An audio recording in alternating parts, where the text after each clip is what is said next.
can't see it.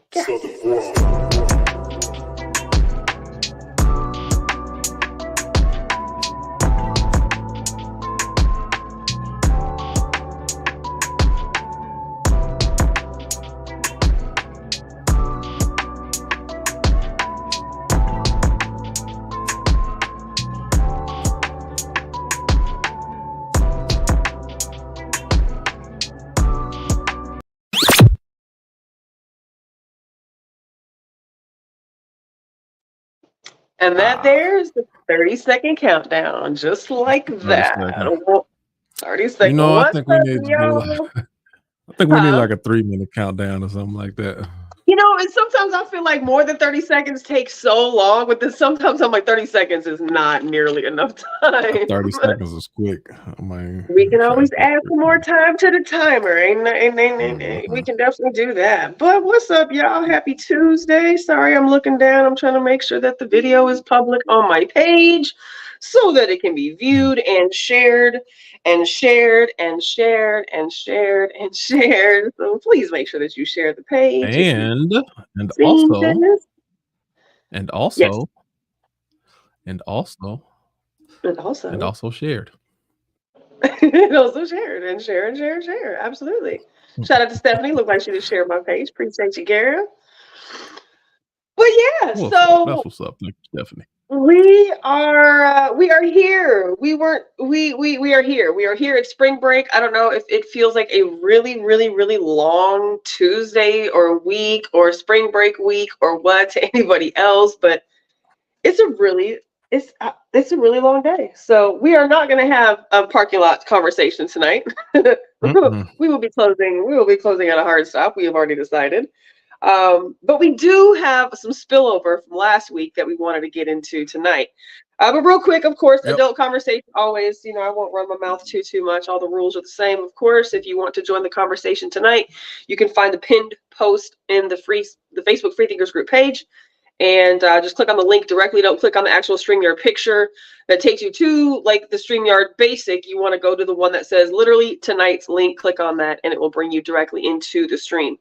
If you're not, interested in being on the stream, but you want to be involved in the conversation, we still love you for that as well. Join us in the live chat, whether you do it on the Facebook page, live streams, or over on our YouTube channel. You can certainly engage with us and the other people that are in the live comments as well by chatting with the live comments. And we do try to make sure we tend to all the conversations that are, that are happening, but sometimes we don't get to all conversations, so don't get mad at us. It just be like that sometimes. Right. Jump on in here and join the show. Make sure that I know you said this probably, but yeah, make sure that you like, share, let us know that you're watching, where you're watching from, because they be lying a lot. I did an interview. I was doing my interview yesterday with Dr. Bright, and I could see on my phone it was like 15 people watching in, and then the little ticker up there is like 2. I'm like, y'all lying. Why y'all lying? Yeah. I mean, now it says 2 on one screen, it says 1 on another screen, and I guarantee you if I go look at another one, it'll say 6. So it's crazy. Yeah. We can literally get off of here, and as soon as we get off, it'll say 46 views or 60 something views. Right. And it sure as hell never told. It doesn't tell you who's watching. We don't know who's watching. But it definitely does not reflect the numbers live in the little window that are actually watching. So drop us a comment. Hey, this is one of the things. Even we gonna jump in early on just a side note, because even do you remember they were talking about? I think somebody posted at the jail somewhere in Arkansas, Louisiana, like they were burying the inmates and they had all those shallow graves and like a lot of, and it's like, and one of the people on Facebook, in Freethinkers, they was like, yeah, I was waiting on this to become a big thing, and it's like nobody's still talking about it. And I was like, see, that just goes to show how the media can control what's popular and what's pushed. Even if they put it out there, they won't suppress the information, but they'll just put it in a way that they don't allow it to spread. I mean, but that's the whole purpose of social media, is for them to literally put attention and traction to what the handlers want attention and traction on and what they don't want attention and traction on. I actually posted something very similar on the Facebook page a couple days ago, maybe over the weekend, and I'll have to bump it back up. It wasn't something I was going to bring up tonight, but it basically it was a repost from Instagram. So you have to click on the post, of course, to open it and like see the slide to the left and see the 2 or 3 different slides that are involved. But it basically had someone just post just a rundown of all the different shit that has really happened in the last 12 months that we should absolutely be talking about and thinking about and like concerned about, that how quickly the cycle just goes swept under the table for these other bullshit agendas and these other what's the word I'm looking for? Divisionary topics That's that what I'm talking they about. But keep then you get people, plastering us with. oh, you don't want to get my baby no McDonald's, but you gonna now. It's like that Yeah, type of stuff goes viral they're all the cute. time. Right, right. But it's interesting though, because like I've been seeing a bunch of different news feeds from, let's say, out of Haiti, different people who are Palestinian who are posting, and I'd like to believe, I'd like to believe, at least for myself, anyways, that I have a well-rounded base of where like my news and information comes from. Like I try to always make sure I get it from like non major three corporation places, right? Like I go to news reporters and news outlets that are generally banned on most places, right? So like I like to feel like I get a good stream of information coming from outside of our fucking four walls. But the stuff that I'm seeing being banned in other countries and being shadowed in other countries and being blocked in other countries, so that we really have no fucking clue what's going on in other countries, topics that we should also be mad about, or topics that we should also be concerned about in the United States. And they're definitely not letting us see that. But they'll show us every, and no shade to anybody, but they'll show us every gay agenda, they'll show us every cop agenda, they'll show us every just they'll show us all kind of other stuff to get us at each other's And neck then with these divisionary topics. and that's the crazy thing. They'll show you Distractions. some social justice type stuff that you need to pay attention to only when they want to distract you away from some Weinstein type stuff or something else that they don't want you to pay Yeah. attention to. Then they'll be like, "Oh no, let's just focus on this Mhm. right now." It's like Yeah. crazy. So we know this, right? And this kind of, and this could be, Denise, go ahead, write this down. This could be a topic for later. We need to, like, we need to figure out, we know this, right? So if you said it and I said it, like, if we know that this is happening, and obviously you have to either be plugged into caring or not caring, right?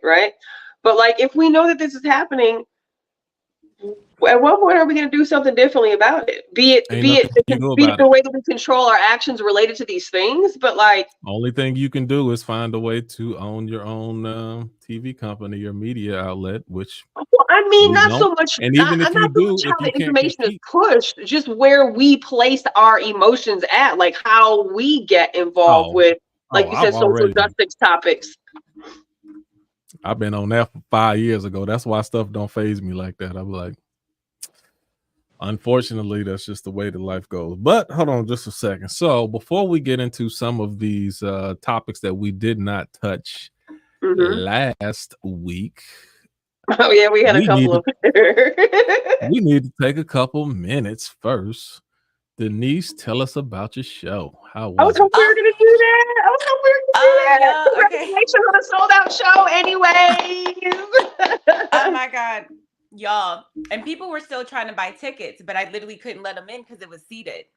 Okay. So the way I formatted the show, it needed to be seated because it was going to be quite a bit of like vulnerability and sharing. And so it was going to be a longer formatted show, but it was interactive. So I'll just kind of mention a few of the interactive pieces and not keep us too long.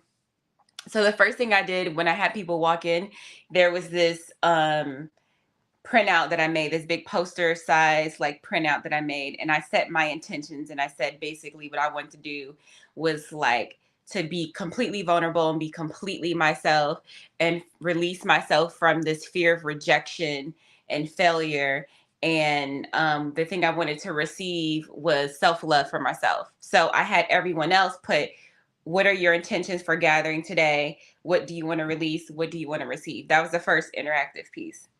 Then this other pieces, it was like interactive slash vulnerability, because vulnerability is the theme. So the other piece for the vulnerability was like, I warmed up my voice in front of them. I didn't go backstage and hide. So I greeted people as they came in. Like, it wasn't like a big reveal when I Dope. came out. I was just chilling the whole time. Right.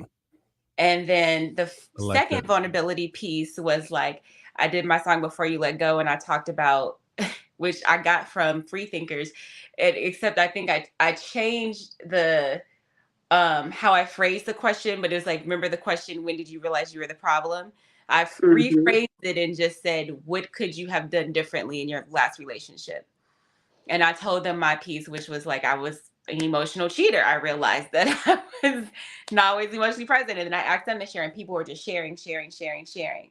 Then I did maybe, and the next interactive, which wasn't planned, was I just felt like people wanted to share about their grief. So I just asked and people shared. And then the next interactive piece was like, I was going to get a choreographer, but my choreographer was pregnant. So she had her baby. So that didn't work. Even though she works when she's pregnant and stuff. So I was like, you know what? I don't have a choreographer, but I want to do some dances, and that's not my thing. So I was like, y'all, this is what this song is about. Show me a few things that you think I should do, or suggest some stuff. And I incorporated that into the piece.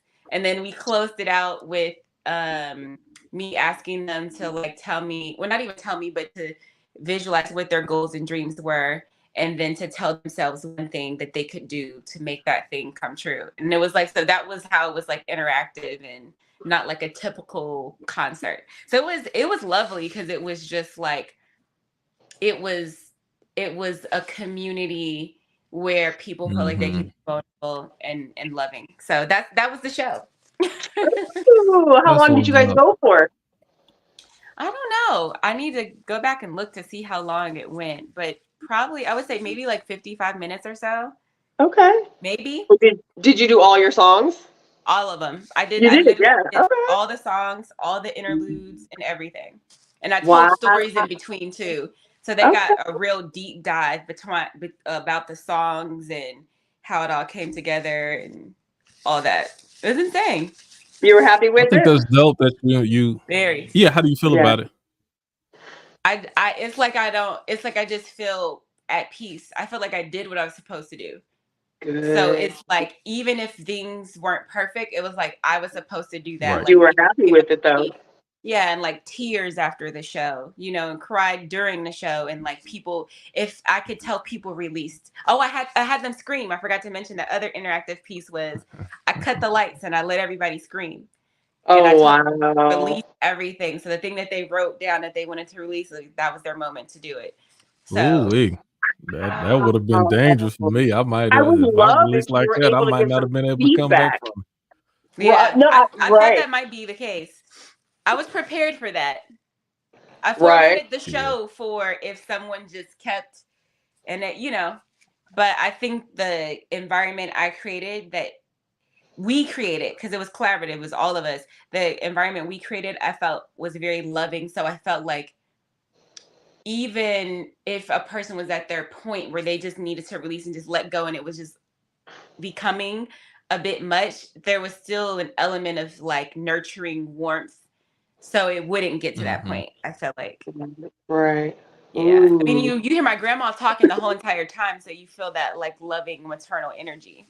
Yeah, that's so good that you are allowing that interactive space. That's what I tell that to artists. Also, I've mentioned that on Free Thinkers. I'm like, take advantage of that while you can. There may come a point where you're not going to have the ability to be that face-to-face and interactive and vulnerable. I know a lot of larger stars wish that they can be in those type of settings, and it's just more intimate, personal settings. And that's why I even say with Free Thing, I take advantage of that. It's, yes, a lot of people start to recognize me and know me from different things, but I take the opportunity to be able to just talk to them and speak to people one-on-one, because you may not always have that type of, that connection. That was one thing, like me and Blue used to do that.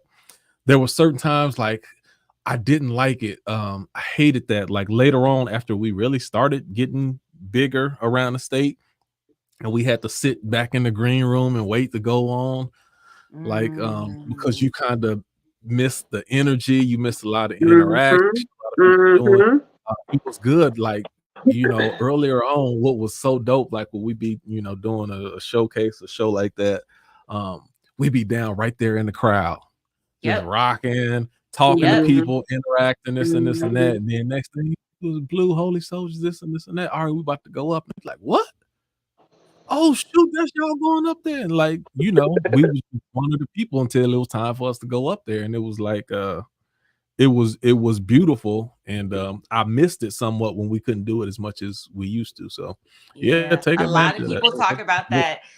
I hear that all the time. That's what makes me try to be present. They talk about like you hear them all the time. Andre 3000. They talk about they miss being in the small clubs. They miss Mhm. recording in a basement. They're like that was actually the dream. Like that stuff. Like once Yeah. you make it, it's Yeah. not. It's not that same feeling like it was when you were trying to make it. Trying to make it Right. is like the dream part. Yep. That's Right. the journey, Right. the process. Mhm. Right. Well, and I'd be Dope. curious to hear what people's feedback is because when you literally, I mean, and to know your music, to know the songs that you've produced and that you've written, like you have to have a safe space to be able to process what you about to say on stage, and because it's not like you just gonna go and just listen to some music, like I listened, I've listened to your album a couple times since you released it last week and made it free, to the public or whatever. And I've of course heard your songs before, but listening to it again, it was like when I listened to was it Maybe? If I knew who Mhm. God was, is that what it is? That Maybe? Yeah, that's Maybe. I think that's probably one of my favorite fucking songs. Like I love Rollin'. Rollin' is always gonna be like my number one favorite, but maybe to me, and maybe it's because I know you personally and like I know some of your walk, right? Like to me, anybody coming in who's ever had like a walk with God and hears that song, there's no way that they can't be like, oh fuck, oh fuck. Like she's saying the things I'm thinking. She's saying the things I want to think. She's saying the things I want to say, but where can you say those things and not be chastised Yep. or feel guilty or remorseful or anything about yourself from just questioning and asking a simple question? So I think that in the space in which I think for the energy in which comes out of your music, like there has to be that emotional safe space and connectivity amongst everybody in the room to really grasp the depth of like this is way beyond music. So Yeah. that's cool. I would love to hear the feedback that you get from Oh yeah. people. If you know that if they share with you, obviously, what their experience or what that experience meant to them, because it's almost like any free thinkers. We can think we had a great show and we're happy with it, and like everybody got their turn to talk and say what they felt. But then it's like afterwards when people hit you up and they tell you some shit that they heard you say or that somebody else Yeah. said or how something affected them, you're like, damn, I really didn't know that it reaches that far or Yeah. how deep it can reach people. And that's where the magic is.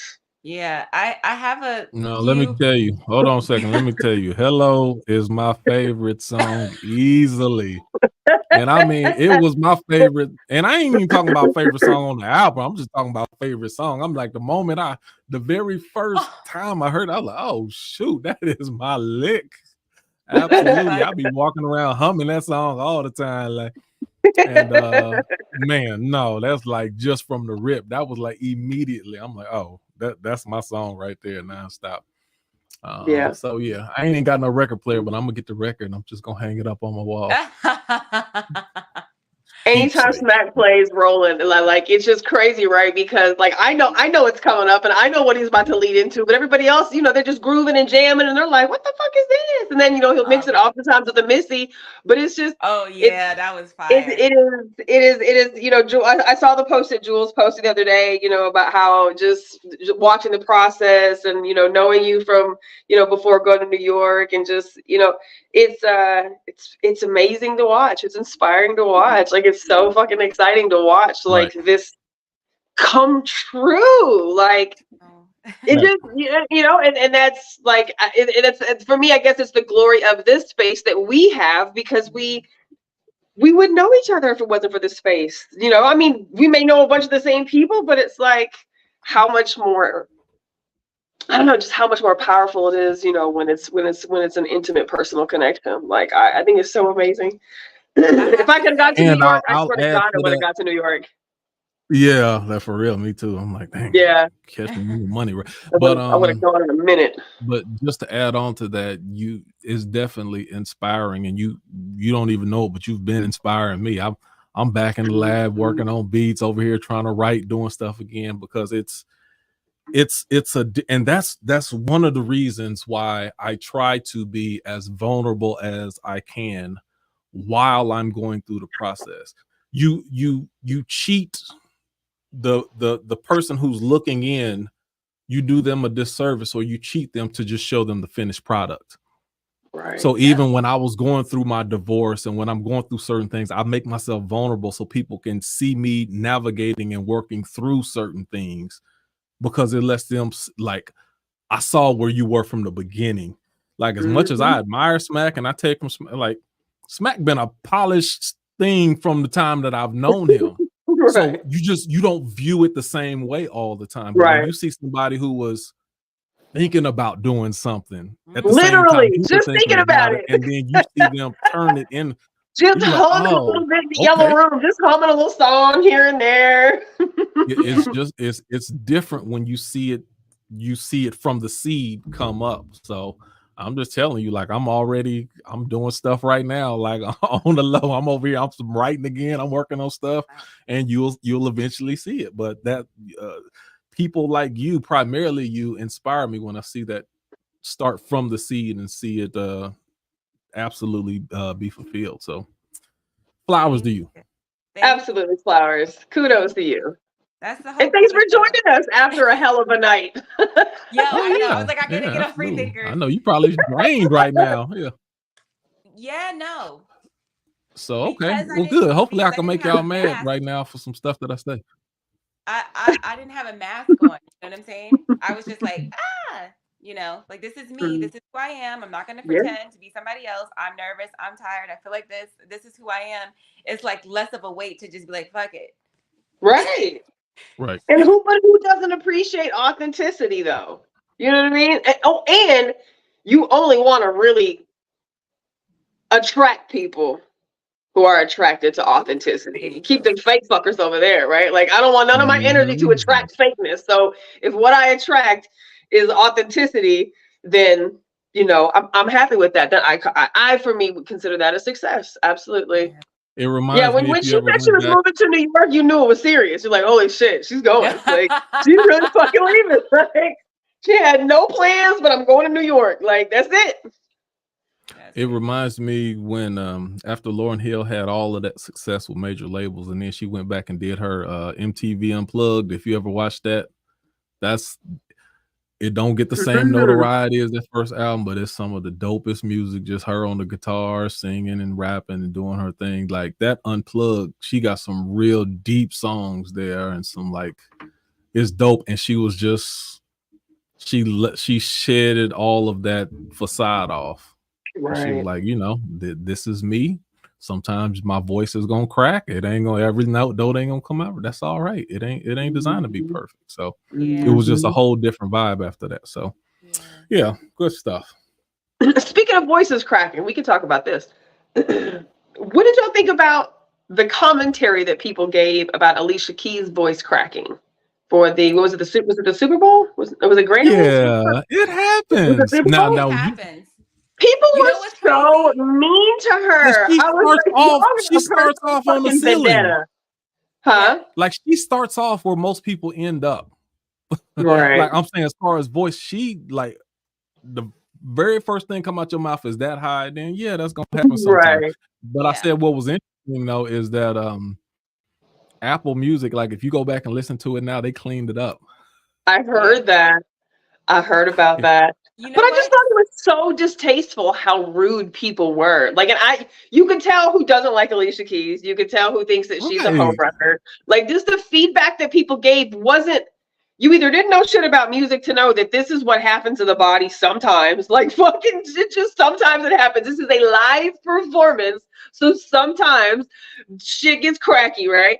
But just to hear how people talk shit on her about how she's washed Ooh, up and she needs to quit. And I'm like, because her voice was cracky in the I very got beginning. Like, I got something to say about that later. But Yeah. Denise, what are you about to say? I was gonna say, so I was continuing my whole vulnerability thing. And normally I like go through if someone tags me in something, and if I don't like the way I sound or I hit a wrong note, I won't repost it. But because like in the spirit of vulnerability, I was like, I ain't gonna always hit the right note. Fuck it. Y'all gonna hear me Right. sing wrong notes. Why am I right. Mm-hmm. pretending? Why? I just have no desire. Like we Yeah. are not, like I am not perfect. And so I think partially what I don't like about where society is right now is you have no idea what it feels like to be in front of that many people, and then you Right. got to hope you can hear yourself. And then you got to hope you can get this note Oh in at yeah. the right time. And if Mm-hmm. you got nerves or anything like that, it's going to change how your voice sounds. If you're tight, whatever, anything. Like Alicia If Keys the is air not like condition is blowing too hard so from many the things. You like, got this tight ass, red ass, beautiful, you know what I mean? Like, Right. what trips me out about people and how they are so harsh on people, these are normally people who don't do things. Like, their job is to critique what other people are doing. Like, Right. I don't understand. Like, Alicia Keys, the reason why I play piano and probably anybody my age plays piano is because of that woman. Any Right. right. woman my age that Right. plays because of this woman. To see Right. someone so talented, so beautiful, like when y'all, the songs in a minor, The Diary of Alicia Keys, are you guys kidding? Like, Right. what? This Right. lady was Right. doing that. Like, that is like, that music was amazing. She makes And amazing you're music. singing stuff now when you sung it in your 20s and now you have a 40-something-year-old voice. That ain't the same. Like Mariah Carey 1920. can't sing the songs the same way that she, all that high stuff Right. that Right. your Your voice ain't voice designed to changes. do that. Like, Yeah. it's Yeah, crazy. I just was so bothered by the way that people like made fun Okay. of her. I was like, why are we doing this? Like, I'm So sure she felt horrible. mm, That's the first thing that fucking came out of her mouth at that moment. But it's not the first time and it ain't gonna be the last time. But it was just so distasteful how people really clowned her for this. I was like, Hmm. what the fuck? I don't yeah, know. she It was so just made me think about that and hearing you talk about, just the experience, right? The vulnerability part, because she was absolutely that and she still got shitted on. Like, damn. So you want fake. You want fake then. Yes. You want AI, you want auto tunes, Yes. you want like goddamn, you don't want anything authentic and raw and out the mud and acoustic? Like shit. Mm-mm. I was it really kind of made me look at a few people, I ain't gonna lie, a little different by how hard they came for her off of a simple One fucking note. music note. One One note. note.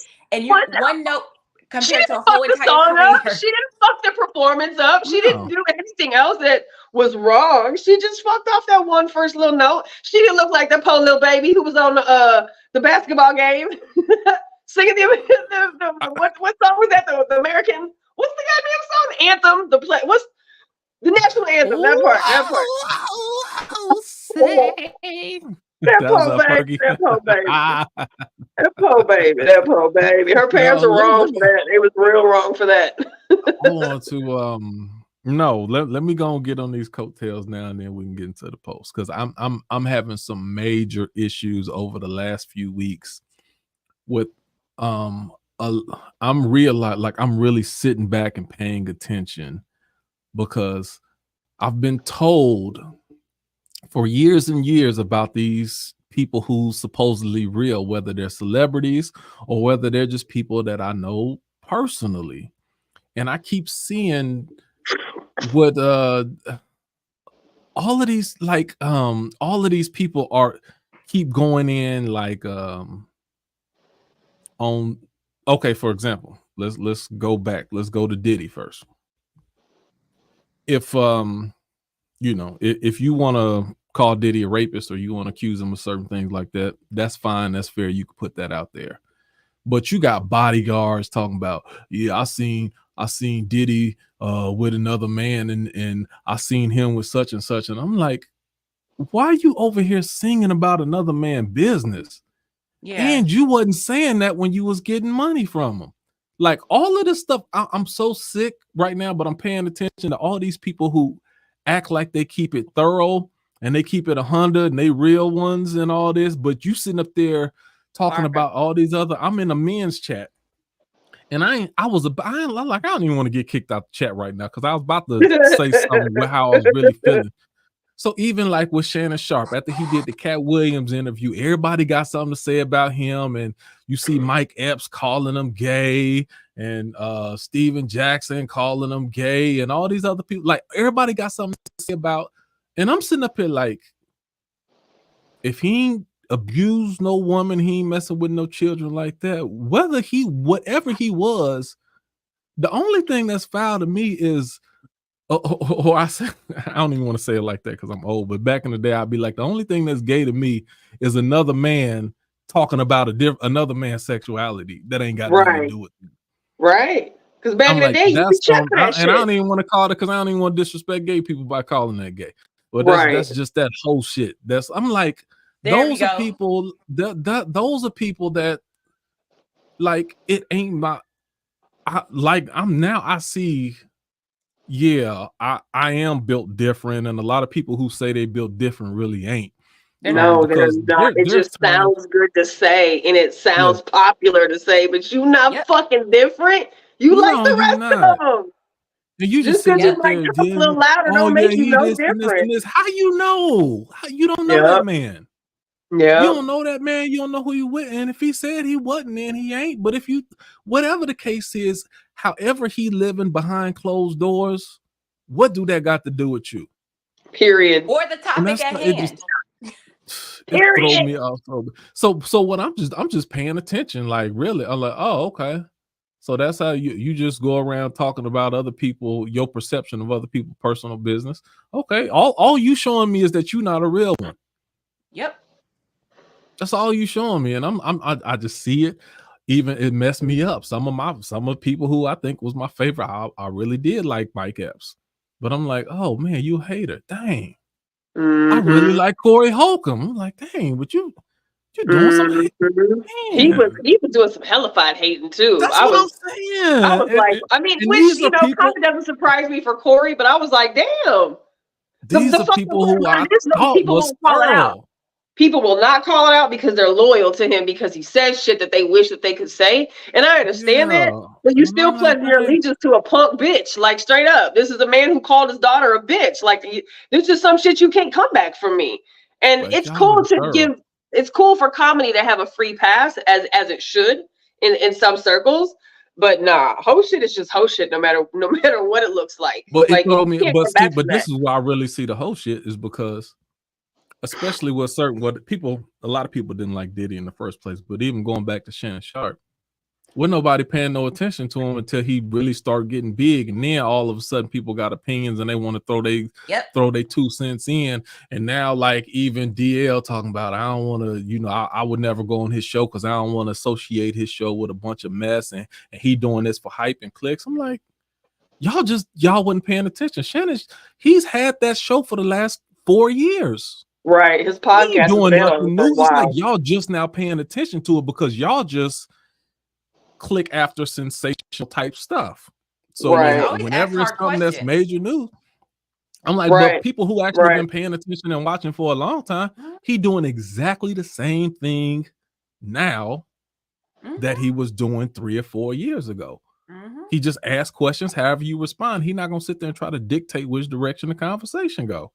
But but now y'all see somebody blowing up, and that's where the hate come in, is because Steven Jackson and certain people have been doing podcasts. They feel just as long, if not longer. They think they better at interviewing. They think they funnier or more entertaining.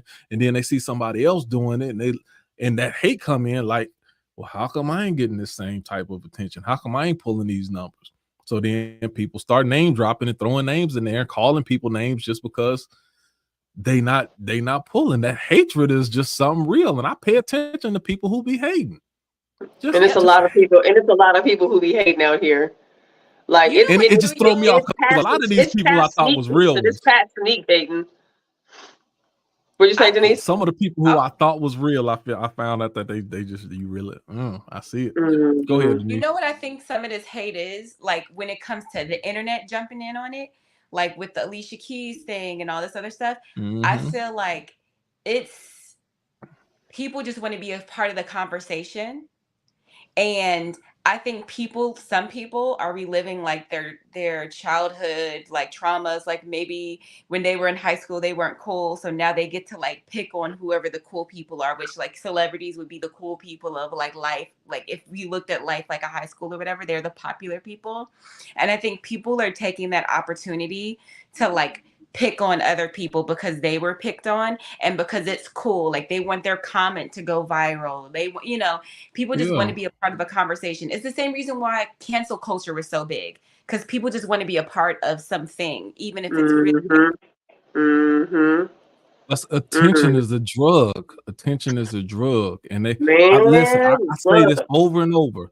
If me and Nikki decided to turn our show into just all relationship hot topics, this and this and that, then we could easily have 40, 50 people watching a week. Right. Like, and this, because we know what sells. And the hot topics, that type of division, that polarizing opinion when it comes to that, and then you just keep on driving and trying to get more. Like, I know how to do it, and we've seen the numbers. When you talk about a certain thing, then okay, now you get a different level of numbers when you focus more on this topic than you do other topics. And then the person who's clout chasing or want that attention, they're like, dang, you saw the numbers we got when we did that? Well, let's keep doing this. How do we up it? How do we make it even more spicy? So now all you're doing is just playing up to the crowd. Yeah, chasing numbers. I see that all the time. Yep. Well, now you fall into sensationalism. You're just exaggerating shit. Like it isn't, and nothing about it is really like. It goes back to, like you said, it's just trying to be relevant, and a lot of people really just want to fucking be relevant. And I don't, it's weird because like social media, you can see the cycles that certain people go. But and you sit back and you watch long enough, and it's just a whole fucking interesting psychology experiment, watching how people respond to other people with a magnifying glass on us at all times. And I'm super okay with putting certain things on the internet and sharing certain things, right? But I'm also a firm believer in everything don't need to be on the fucking internet. And those are the things that people will totally put on the internet to be able to garner that attention, to be able to be relevant for 5 minutes. And, I just sit back and I look at, I even look at some of the Facebook memories that'll pop up, from 10 years ago or 8 years ago. And, sometimes I look at them and I'm like, oh shit, I still talk the same crazy nonsense, today that I did back then. But it just shows you like where you were in different spaces.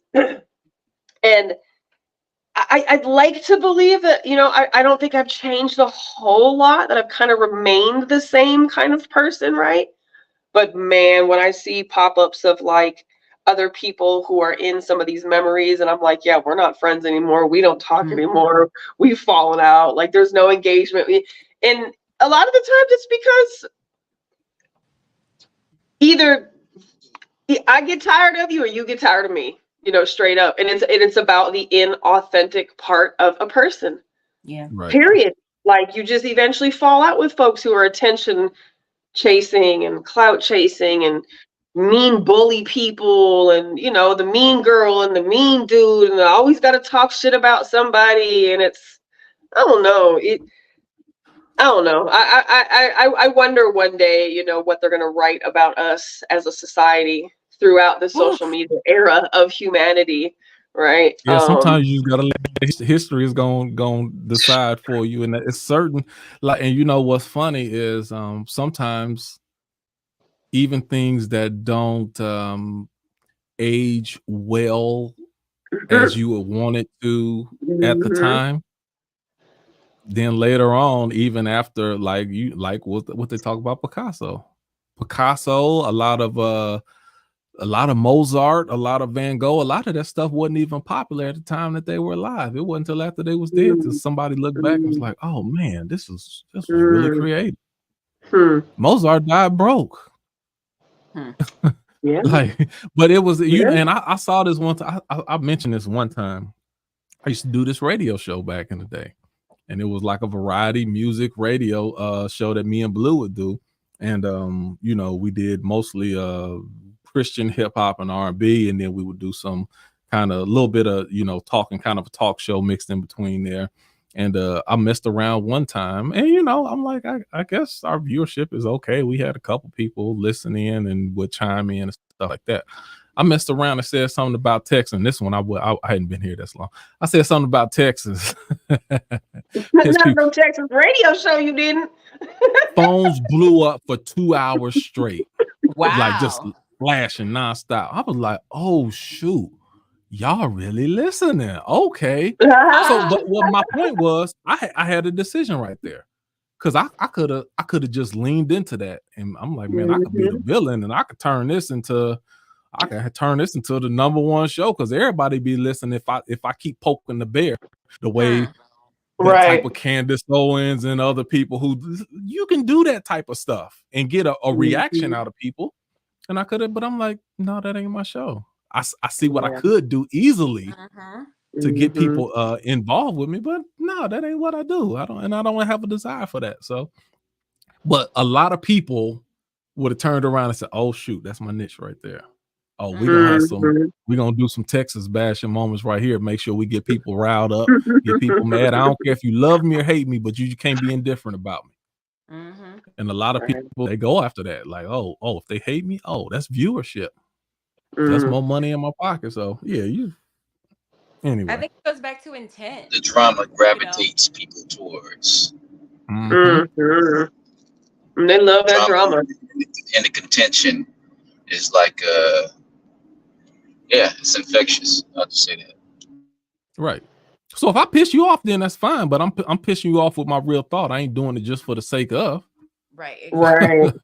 Right. Yeah. Yeah. I'm not poking the bear, like you said. Yeah. Right. Unless we talking about Nikki last week. I'm like, man, I'm about to poke the hell out of this bear. I came with the intent. We were talking about poking, so I'm like, hey, we gonna poke some hoes. Let's poke them, goddammit. Let's poke them. Shit. And I said what I said. So if you want to know what I said, go back and watch last week's episode. Okay, listen. All right, listen, because we still on a hard close, so we're gonna get a rundown on some of this stuff. All right, let's go. Where you want to go first? Well, did you end up saving the one that you posted about the tax and all that shit, the tax refund and the kids? You want to go there first? Yeah, because I read that one and I was like, okay. Let's jump in. Let me see if y'all see this. All right. Ooh, this is close. All right. So I don't know if y'all seen this. This is on Free Thinkers a few days ago. Here it is. Let me read it. Story time. My homegirl has been dating this guy for 5 years. He has been a great stepdad to her daughter within those 5 years. She has never had to work. The baby's father says to her, let me claim our daughter. I'll split the tax check with you. She agreed. So when the stepdad comes to her and says he wants to file your daughter on my taxes, I'm not that bad of a reader. It's just really small. I'm trying to read. I ain't that good of a reader either, but I ain't that bad. She says she's already filed. He says, by who? She says to her dad. Now he's pissed and says to her, you have till Monday for you and your daughter to get out. I'm tired of the disrespect. Who is this? What's that? I'm tired of this disrespect. Who in this story is wrong? I know it was a little choppy, but did y'all get the story? So the long and short of it. Yeah, the long and short of it is this, y'all. This man is taking care of a woman he's not married to. He's taking care of her and her daughter. The father comes, the baby daddy comes to the woman who's being taken care of by another man and says, yo, let me claim the baby and we gonna bust the check down. She agrees to do it. The boyfriend finds out about it. And now he's like, you know what? I'm tired of disrespect. I've been taking care of you. You have not had to work this whole time that we've been together. And I've been taking care of your daughter. Y'all got to go by Monday. Who's wrong? Now, it was a lot of differing opinions on the... Okay, go ahead, Denise. She's wrong. First and foremost, my love. First and foremost, my love. Okay. Yeah, she is I wrong. thought you said he's wrong at No, no, first. no, That's what no. it sounded like first. No, Okay. So she's wrong. she Okay, is go ahead. wrong. The lady is wrong. And let me tell you why. First of all, this man is taking care of you and your child. You are not working. You are not contributing to this household in a financial way. And he is taking care of you and your daughter. You don't even have the respect to come to this man and ask him, hey, have the conversation, even if you don't want to ask, even if you feel like this is my daughter, I don't have to ask. Have the conversation because, sweetheart, why do you need the money when you pay no bills? You don't have a job. You can't possibly be paying bills. So you're just greedy and you just want money. And this is obviously money that you did not plan on using to contribute to the household, which is why you didn't tell him about it. Another thing, I don't have kids, Okay. but I can tell you one thing. Child support is not enough money to cover the expenses of a child. And let me tell you why. Because if I live in a 1-bedroom apartment because my kid doesn't live with me, but my kid lives with their parent and they have to have a 2-bedroom, automatically that's more rent. So you haven't even considered the fact that you have to pay more rent with the child living there, more water, and then you have to pay for the food. Like, child support does not cover half of a child's expenses. This child is a dependent of the boyfriend. Straight up. This child is a dependent of the boyfriend, and he should be able to claim his dependent. And that is why this woman, those are all the reasons why she's wrong. She's out of pocket. Where he is wrong is for taking on that much responsibility for somebody that he not with and that he ain't got no paperwork on. Because now you can't say nothing. Now hold on. Before I get to Nikki, I have an issue with people talking about, because in this new age society, y'all act like paperwork don't make a difference. If you have a mutual commitment, then y'all together. I need my paperwork. I was gonna mention paperwork. I need my paperwork. People get real selective about how they view the value of paperwork. That's right. I value paperwork in every way, especially a court-ordered one. All right, Nikki. I'm not having your baby without no paperwork. I'm not even moving in with nobody without no paperwork, baby. I need that paperwork because the moment you start acting up. Yeah. Okay. She was definitely in the wrong. And I had to teeter on, I had to kind of, marinate on the him putting them out by Monday thing, right? But I read somebody else, I don't know if it was you, Denise, or if it was Jules, maybe, who had commented about, there's obviously been a breakdown of communication because most men who are providing in the way in which he is would never just be like, all right, y'all motherfuckers got to be out of here by Monday. Like, most men would, if everything else was good, we're going to have a fucking conversation. We may break up over this, but we're going to at least have a conversation. The fact that he was like, nah, fuck it, y'all got to go, means she probably been taking advantage of him. She been juicing buddy. He been playing stepdaddy. The fucked up part about it is at the end of the day, this little kid now is going to be in a situation where, because my fucking parents couldn't get their head out of their asses, now I'm going to lose this man who's been taking care of me, who I'm sure I'm calling dad at some point in here. And it doesn't say what the bio dad's role had been at all, but we can probably say he was not the greatest person like this other dude was taking care of this woman and this kid in their house. She should have had a conversation with her boyfriend, period. The paperwork part for me is not a huge relevant issue, because I'll live with somebody for the rest of my life as long as we're committed. We don't have to get married, right? Your kids can call me mom, I can call you dad if that's how we get down. But we're going to treat this motherfucker like a marriage. We're going to treat this motherfucker like we have to make decisions together. And that situation was just foul. So girl probably was not over baby daddy. Girl probably was not in love with this fucking man. She's just using him because she doesn't have to work. Her and her kid are safe and secure. And baby daddy gonna come through at some point, whatever, right? But how did this, the audacity, let's say that baby daddy wasn't taking care of business. The audacity for him to come ask her to break him off when she gonna get the money because she's unemployed, she's unmarried, and she's filing 2 children. Like, what are we busting down the middle? If you not helping me take care of these kids any fucking ways, I'm not breaking you off shit. But I would have happily let my man claim these kids, or however we could maximize this return. I'm gonna let him, or whatever we got to do to get this $8,000-$10,000 for these kids, and we're gonna have a great fucking time. She should have gave that back to the household. But like, to your point, she probably wasn't finna put none of that money back in that house. So yeah, I'll split it with my baby daddy. At least they're his kids. This man wasn't finna get shit. So I don't think he was wrong for putting them out. I think it's a catch-22 and it's a fucked up situation for him as a man. But I think she was absolutely in the wrong. And I want to say there was a comment made about the stepdad, and we'll call him stepdad. 5 years is a long fucking time to be taking care of somebody else's kid. True that. There was a comment made about him being like a barely a stepdad or some shit. And I was like, nah, well, we're not going to do that. We're not going to take away the fact that this man has volunteered to raise another man's child, house this child, provide for this woman so she doesn't have to work, to provide for a child that isn't his. Like, no, we're not going to call him a barely stepdad. Like, he was handling fucking business. This is not his responsibility at all. He did this because he loved this woman.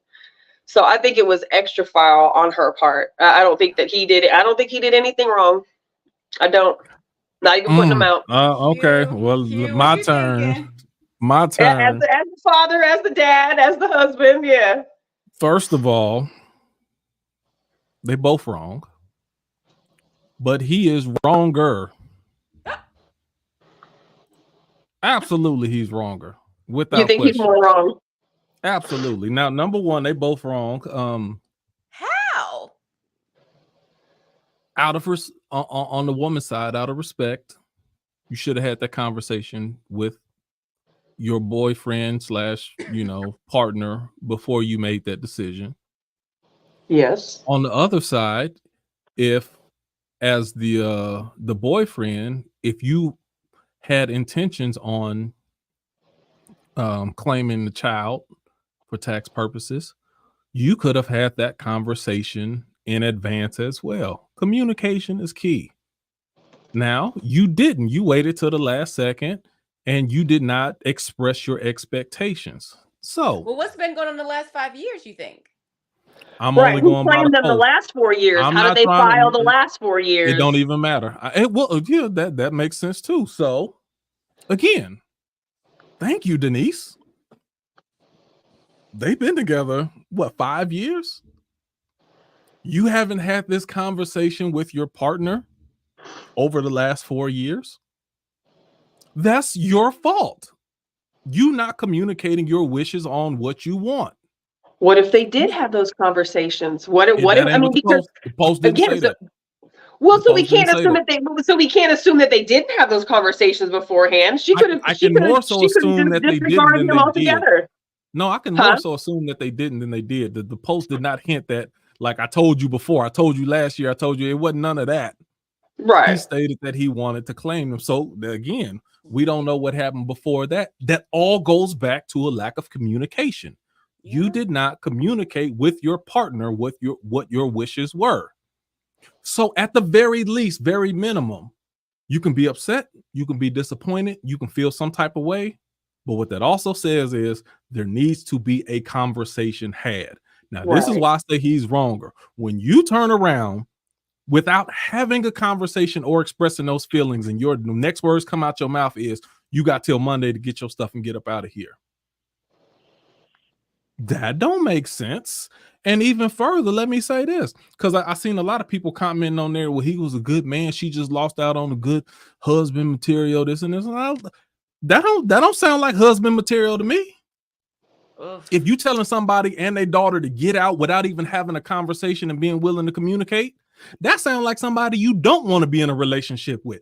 Lord forbid you actually sign that paper and sign that paperwork, and then you find out that he a flimsy flake.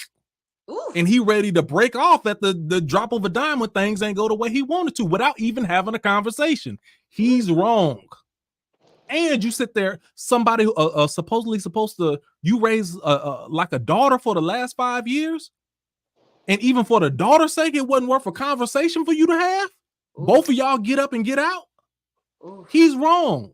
That's not man-like behavior. Mm. I wouldn't respect that. Not at all. But at what point do you have to have boundaries? Not at that point. Where At the does your point where- boundaries come into play? At the point where you clearly communicate your wishes and concerns and desires, and those things are overlooked and not paid attention to. You not communicating and not having that conversation and having that type of knee-jerk reaction, that's weak on your part, and you're wrong. And I don't disagree with you. I don't disagree with you, but I also have to take into consideration the fact that he said, I'm tired of the disrespect. So there may have been patterns of disrespect where he was like, you know what? I done all I can. We've communicated. I've bent over backwards. Like, I've tried to be a man in this situation. I've tried to handle these things diplomatically. At the end of the day, I don't have to keep having conversations with you. I'm not going to repeat myself too many times. You can go. Nikki, that's and it's possible. a fucked up situation to put somebody in, but take that money that you and your baby daddy just broke down, and y'all go ahead and get you a spot.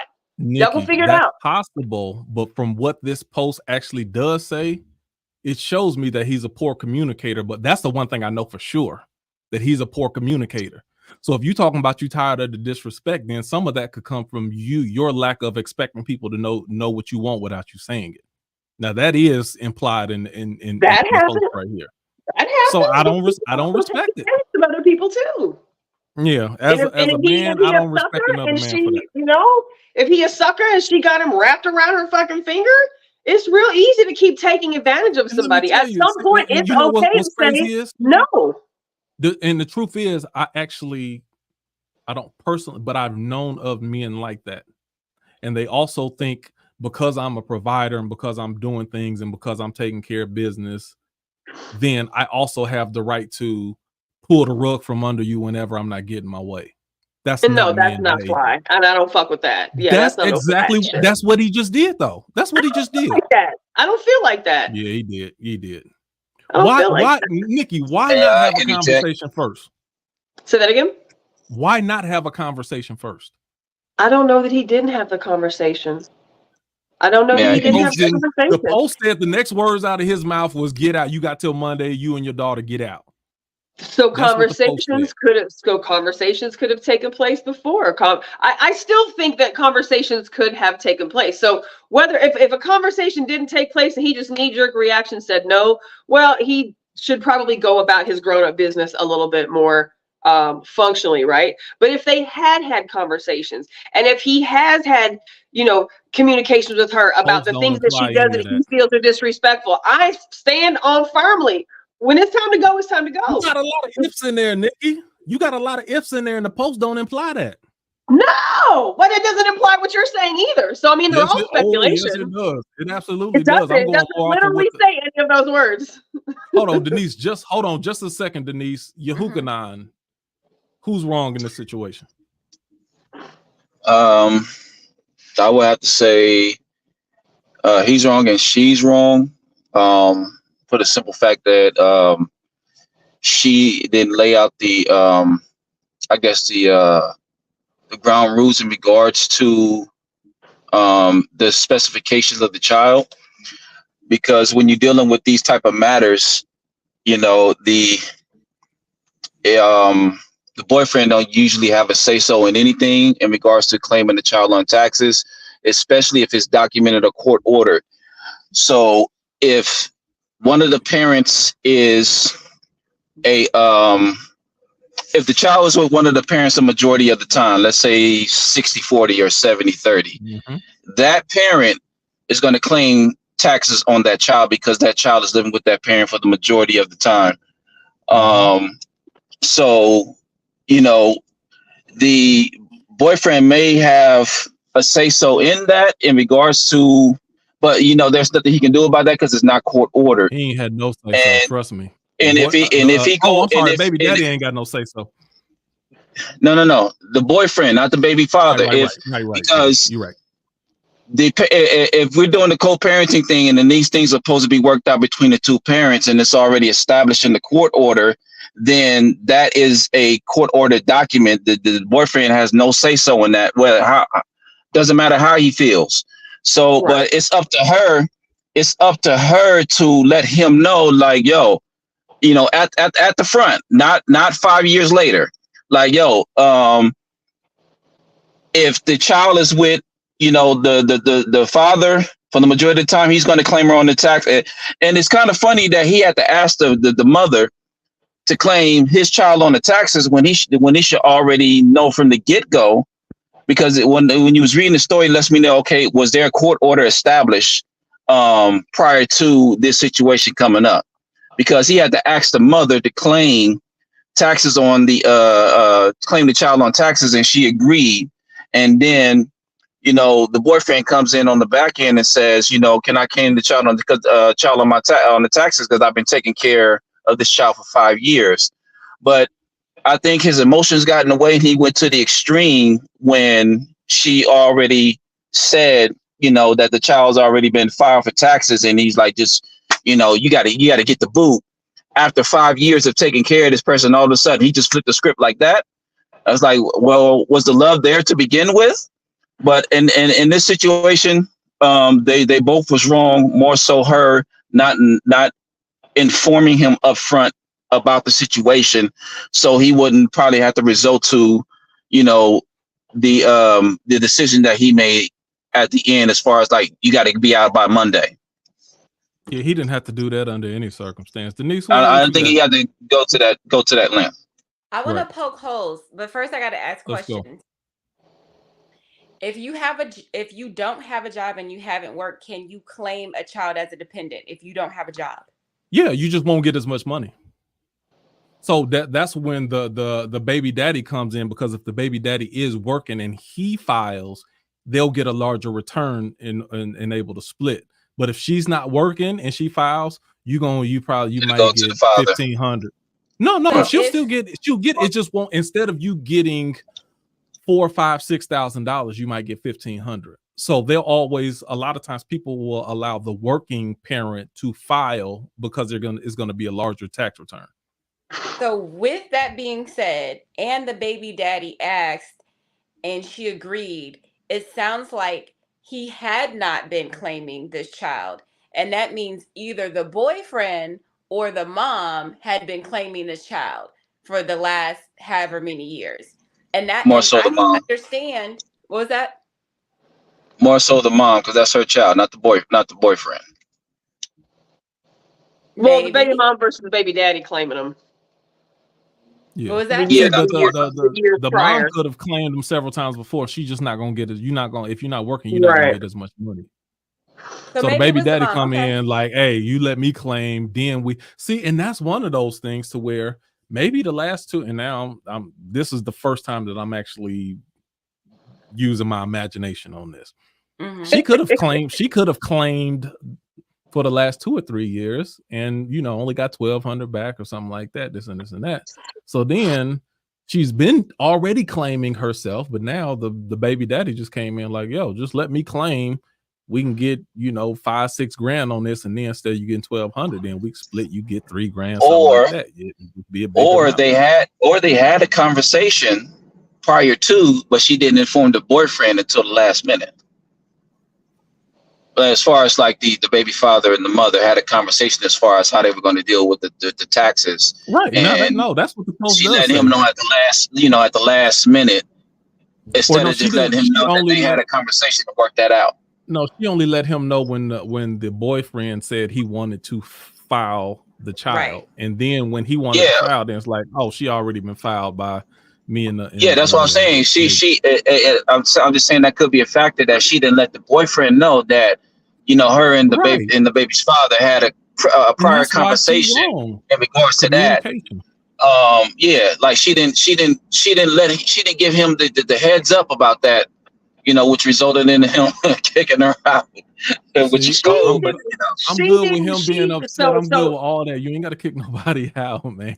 So to his point, she once again disrespected him by not even letting him know that these kids and her baby daddy have already had a conversation about who's going to claim these kids, and we decided together, me and him, that we're going to claim these kids. So She didn't even tell him. He came to her asking about it. He should have been the first one. He shouldn't have to ask her about it. He should have already known. No, I By the don't way, like that. I don't play that. I shouldn't have to. Maybe you shouldn't. that's not Maybe you shouldn't have to, but you still should.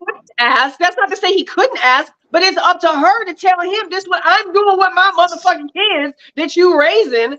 She should have been told him I'm filing my taxes with my baby daddy. You don't tell him after the fact, or you don't tell him after the fact. Like I have to agree with Nikki on that one. That communication is a big factor, especially involving a child. You have to let that up front. That's key. That was the first thing. It can cause a problem. That came out of my mouth. That was my very first statement, that she should have communicated with her boyfriend before she made that move. And I said he should have communicated with her if he wanted to claim the child. My issue is she made a bad decision. He made a bad decision. But it was a result of her bad decision. It don't matter. The aftermath of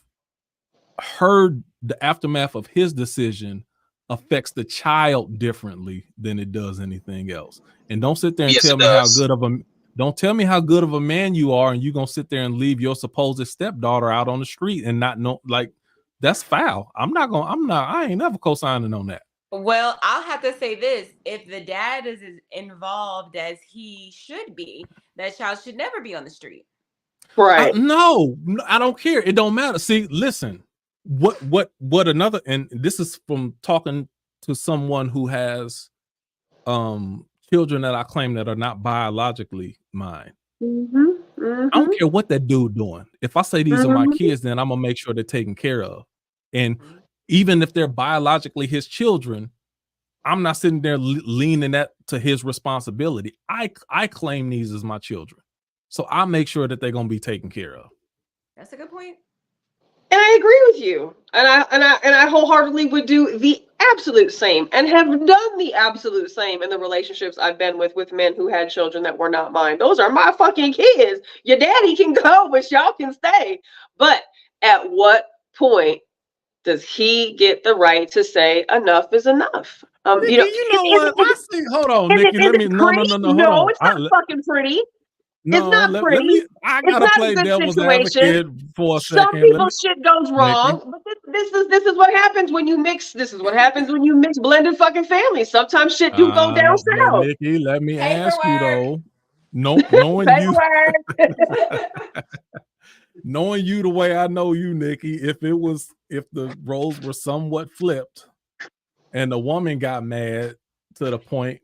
And ultimately, without going through flipping all the details, but at the end of the day, she kicking kids out on the curb, not knowing where they're going. How you gonna feel about that woman when she just like, I'm mad at you, so now I'm just over. Not ain't nobody beating or cheating or messing with like certain stuff like that. We don't know that. That ain't what the post said, Nikki. So then you can't say it isn't happening if the post doesn't say that it isn't happening. No, we don't know. We only know what we read. We're going off of what the post said. And that's it. Those words only. He got upset because he wasn't able to claim the children. Are you okay because with he wasn't communicated with? He wasn't respected as the man of the house, as the head of the household. He wasn't respected by his woman, who he's providing for, to have just a regular adult conversation amongst partners. So yes, I would feel the same way if it was a woman. Now, that's not the kind of woman I am. That's not the kind of mother I am. I wouldn't behave as such. But at what point, if the roles are flipped, does she get to say, enough is enough? Is it pretty? No. Is it going to hurt some people's feelings? Yeah. Could we have gone about this a better way for the children? Yes. But at the end of the day, everybody has the right to their own boundaries. You do, and I got the right to say he's wrong. I have a right to have a higher expectation on somebody who claims that he's a man and a father. With you there. I agree. Expectations on that. Yeah, I agree. But let's say they're like 22 years old, right? Let's say they're 22 years old. Let's say they're young as shit, right? Like, they ain't 22. They've been together 5 years. Well, I guess That don't mean nothing. it's possible. It's possible. You know, but at that young age, people are disposable. You know, we think that, oh, we can just go ahead and just get me a new one and I can replace these and da da da da. And again, these are not ways that I would behave. These are not ways that I would want my children to behave. Well, but then people you're have the right to acknowledging say that enough is enough. if you saying you wouldn't do it that way, then you acknowledging that he wrong too. People have the right to say enough is enough. Nikki, is he wrong? Is he wrong, Is Nikki? he wrong? I wouldn't put kids out, but I don't think he's wrong if that's what he felt he needed to do. I don't think he's wrong. It's not what I would fucking do, but I don't think he's wrong for saying I'm done with you, lady. Like, we don't know what their issues were before this. He just said he's tired of being disrespected, and I feel that I'm tired of being disrespected. Your ass got to go. I've had conversations with close friends of mine, and their significant other was a great provider and so forth, but they were flimsy as hell. And every time there was conflict, then it was, oh, well, we just done. And no, just tell him bye. You can never build a relationship when somebody's ready to jump out the relationship every time they don't get their way and every time there's a misunderstanding. And if it's in your mind that another person ain't gonna fuck up, see, this is what I say all the time. And Mom, I hope you ain't watching this. I know with all of my friends, all of them, just like myself, at one point in time, everybody's going to fuck up. It's just, it's not for me to necessarily say how they're going to fuck up, but I just know that they are. So when that happens, then I'm prepared first, even if we cannot continue our relationship. The mature thing to do, if possible, is have a conversation first. If you're not willing to even have a conversation, you are immature and you are not good relationship material. Plain, I will tell that to anybody every day, all day. And not only will I have done that on many occasions. You can't build on flimsy emotions who are ready to jump out as soon as things ain't working right. He wrong. I agree. So somebody, I don't know who posted this because it says Facebook user says, so you're saying he's wrong because he has boundaries? Out of everything I just said, that's what you got out of my statement. You ain't listening. I don't know who you are on Facebook. Says, no matter if he claims a kid or not, where that kid ends up is on her parents, not the step parents. It's on her parents. And these are not. See how it don't matter how much you explain, some people still don't listen to you. But I mean, the whole point. They cherry picking. You don't have. It doesn't have to be pretty, man. It don't have to be pretty. Everything isn't pretty all the time. But like, yeah, true. We get the right to say enough is enough, man. It just is. Or dude can keep being a sucker and let this girl keep fucking doing him the way she's doing him, and it'll be next year tax time coming around. You know what I mean? What's the main thing? Hold on. What's the main thing women talk about they need in communication? I mean, in relationships, it's communication. I said it. Yeah, you just answered your own question. I know. I gave it away. I gave it away before I got there. Dead giveaway. You want communication? You know, we got a long list. We got a long list, but I ain't let no man. Well, I know communication is in the top 5, though. That's for sure. Absolutely. I'm not letting no man take care of me that I'm not married to, because you're not finna just drop me off. We done went through that already. No, oh, you want to drop me off? Okay, bet. I ain't had no job. Okay, well, we got some alimony to get. So you be ready. And if you're ready for this to be over, be ready for them wages to be garnished, because you're paying alimony. That is what will be. I suggest that to everyone. Don't let no man take care of you that you ain't married to. Don't play yourself. Good point. Right, Big Mac. I don't know which Big go Mac south in a hurry. But Big Mac, you need to jump on with us sometime.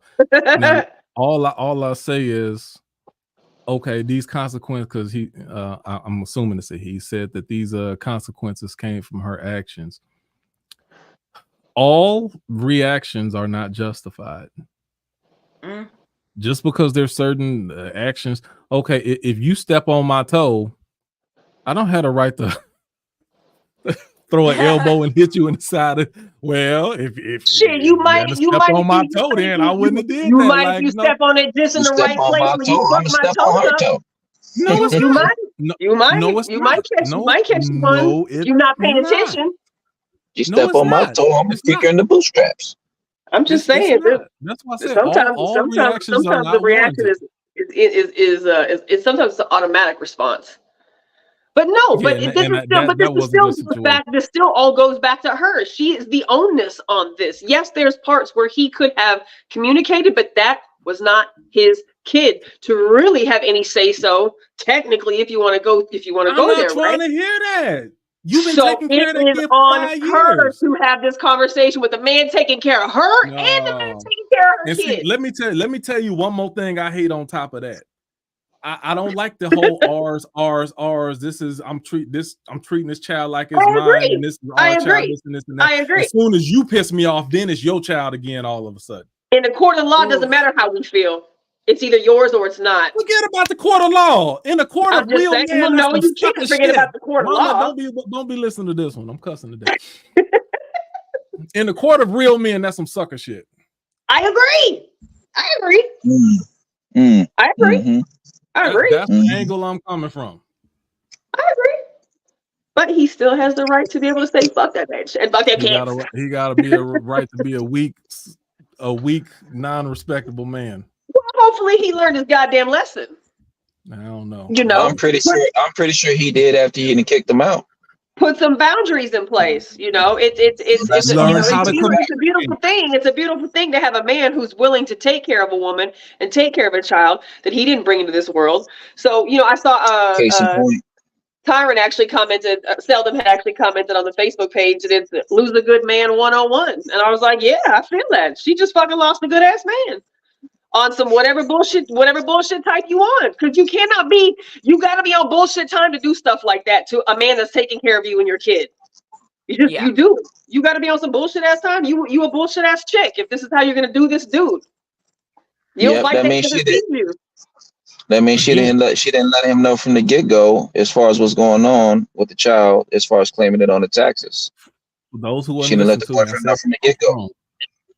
They're both wrong. I just said he's wronger. I said the same thing. I said the same thing, but in this situation, she's more wrong than he, because she didn't establish the principles of the relationship in regards to the child is concerned up front at the jump. She didn't. If she would have, things probably would have gone a lot more better than it did, as far as her letting him know, the boyfriend in this case, you know, who the child is going to be claimed on the taxes for, and he finding out that it is not going to be him, and as a result, he kicking them out. So, you know, it's that. The point is, let me slow it down. The point is that could have been avoided if she would have been on her square in regards to the communication part of it in the beginning, not towards the end. Let me go a step further. With this, because even I see this is a part of my issue is his snap reaction, but the other part of it is the timeline in which he puts that. See, because now you're manipulating your own power for your own purpose to really twist the knife in the wound, because you got to be out by Monday. You know this person ain't working. Yeah. And you set it up like this person So has he's a daughter. reacting off emotion then. You know she's in a very tight spot. So you purposefully put a very quick timeline on someone. So even if you were doing something wrong, but even if you were going to be semi-considerate of the child, you wouldn't say you got to be out by Monday. So he was acting irrational then. First of all, hey, you know what? Right. He was acting irrational, right? Yes, irrational, and that's why you're wrong. Speaking and reacting out of lack of ration is wrong to me.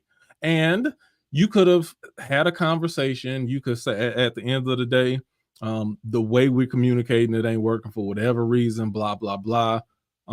It's time for us to move our separate ways. It's irresponsible and immature also for you to be in a 5-year relationship and then try to kick somebody out on Monday. Okay, let me add another element to that equation. Okay, so he said she had to be out at a certain time, correct? So that means she had there was a 2 to 3 day span in between there. Who's to say that them two didn't work whatever issue that was out, and he rescinded his decision to kick her out before the deadline. How low We don't the have hell that are we? information. Right. We don't have it. There's nothing about But this post that says that. however, even though it doesn't say that in the text per se, it is a possibility because he said you had to be out by a certain time. So who's to say that there was no conversation had in between that time to where he can rescind his decision?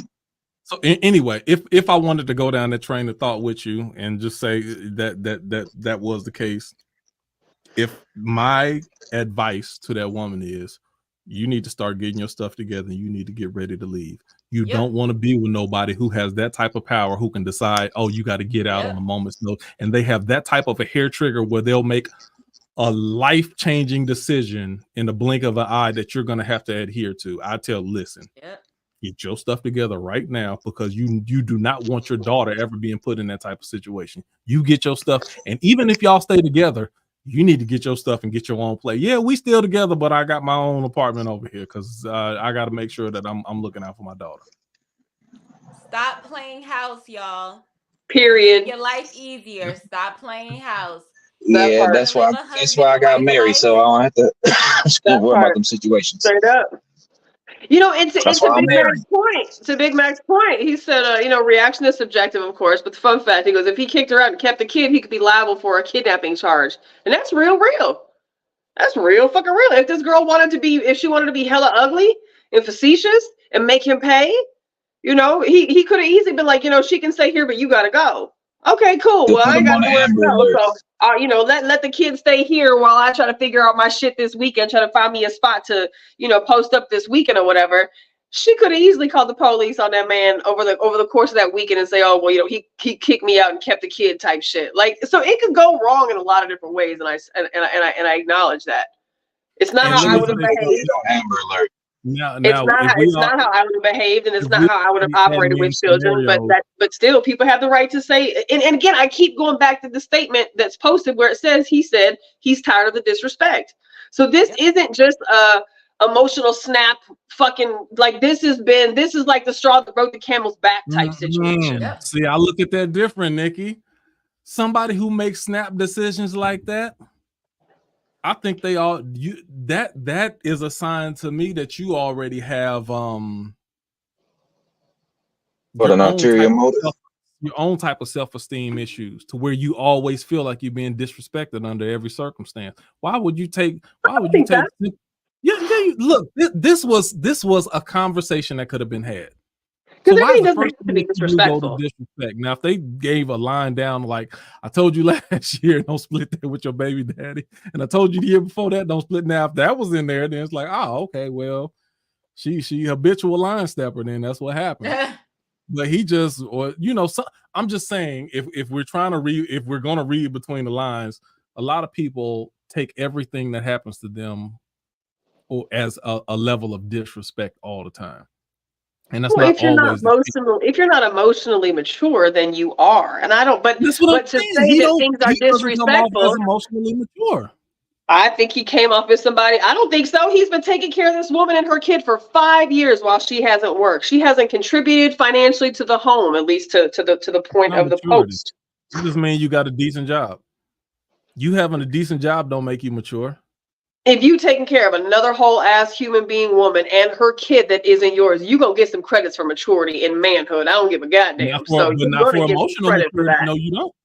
You might not be emotionally completely secure, but if you have had enough conversations with your partner about things that have taken place that he felt were disrespectful, and this was the straw that broke the camel's back, well, you made the bed, you gotta lay in it.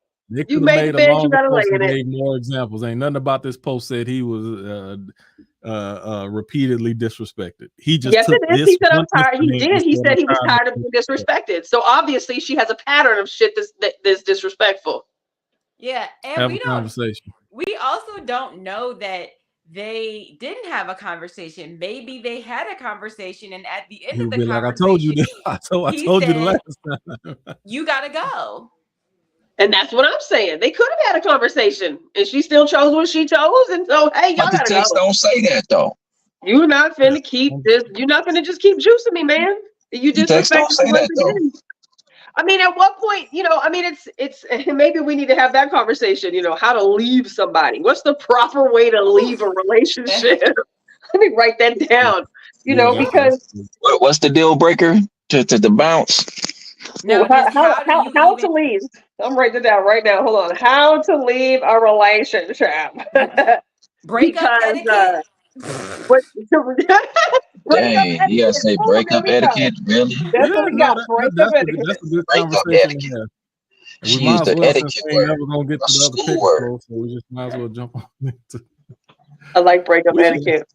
we should already know we don't never get through a bunch of stuff, but it's all right. We never do. But it was a good, it was a good And we added conversation. in a Though. new post and never got to the other ones that we said we was gonna get to from the And I last week. wanted Ain't to get so there. badly. Now the Which other nail one did you water. want to? Which other one did you want to get to, Denise? That we didn't get to. I wanted to get to old buddy who set himself on fire. But we can't do that in no quick. We Oh yeah, could, no, but I that don't ain't think we can. that ain't gonna A couple happen of quick. us, we can. I think we could. That is not gonna happen quick. I don't think that's gonna happen Why you quick. think that, Nikki? Okay. I mean, we got 10 minutes. We can do Okay. 10 minutes. Can I It start? is. We are a minute and 25 in.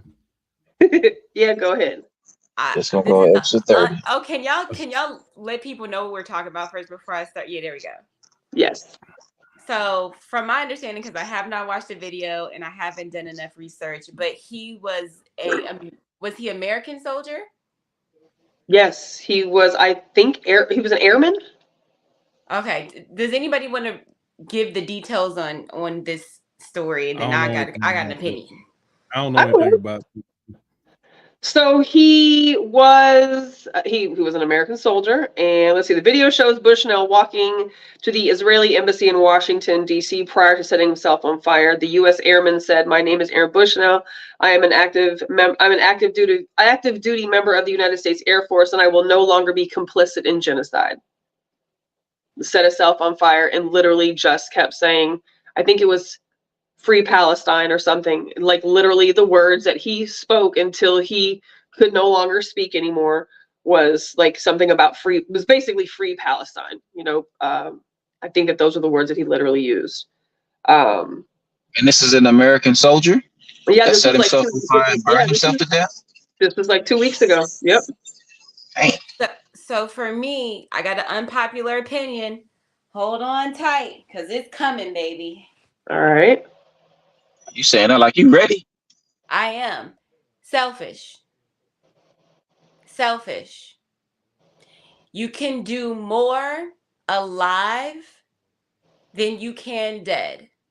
Now, this is about you and your name and what you've done, and not actually about the people who need the help. You are better off alive than you are dead.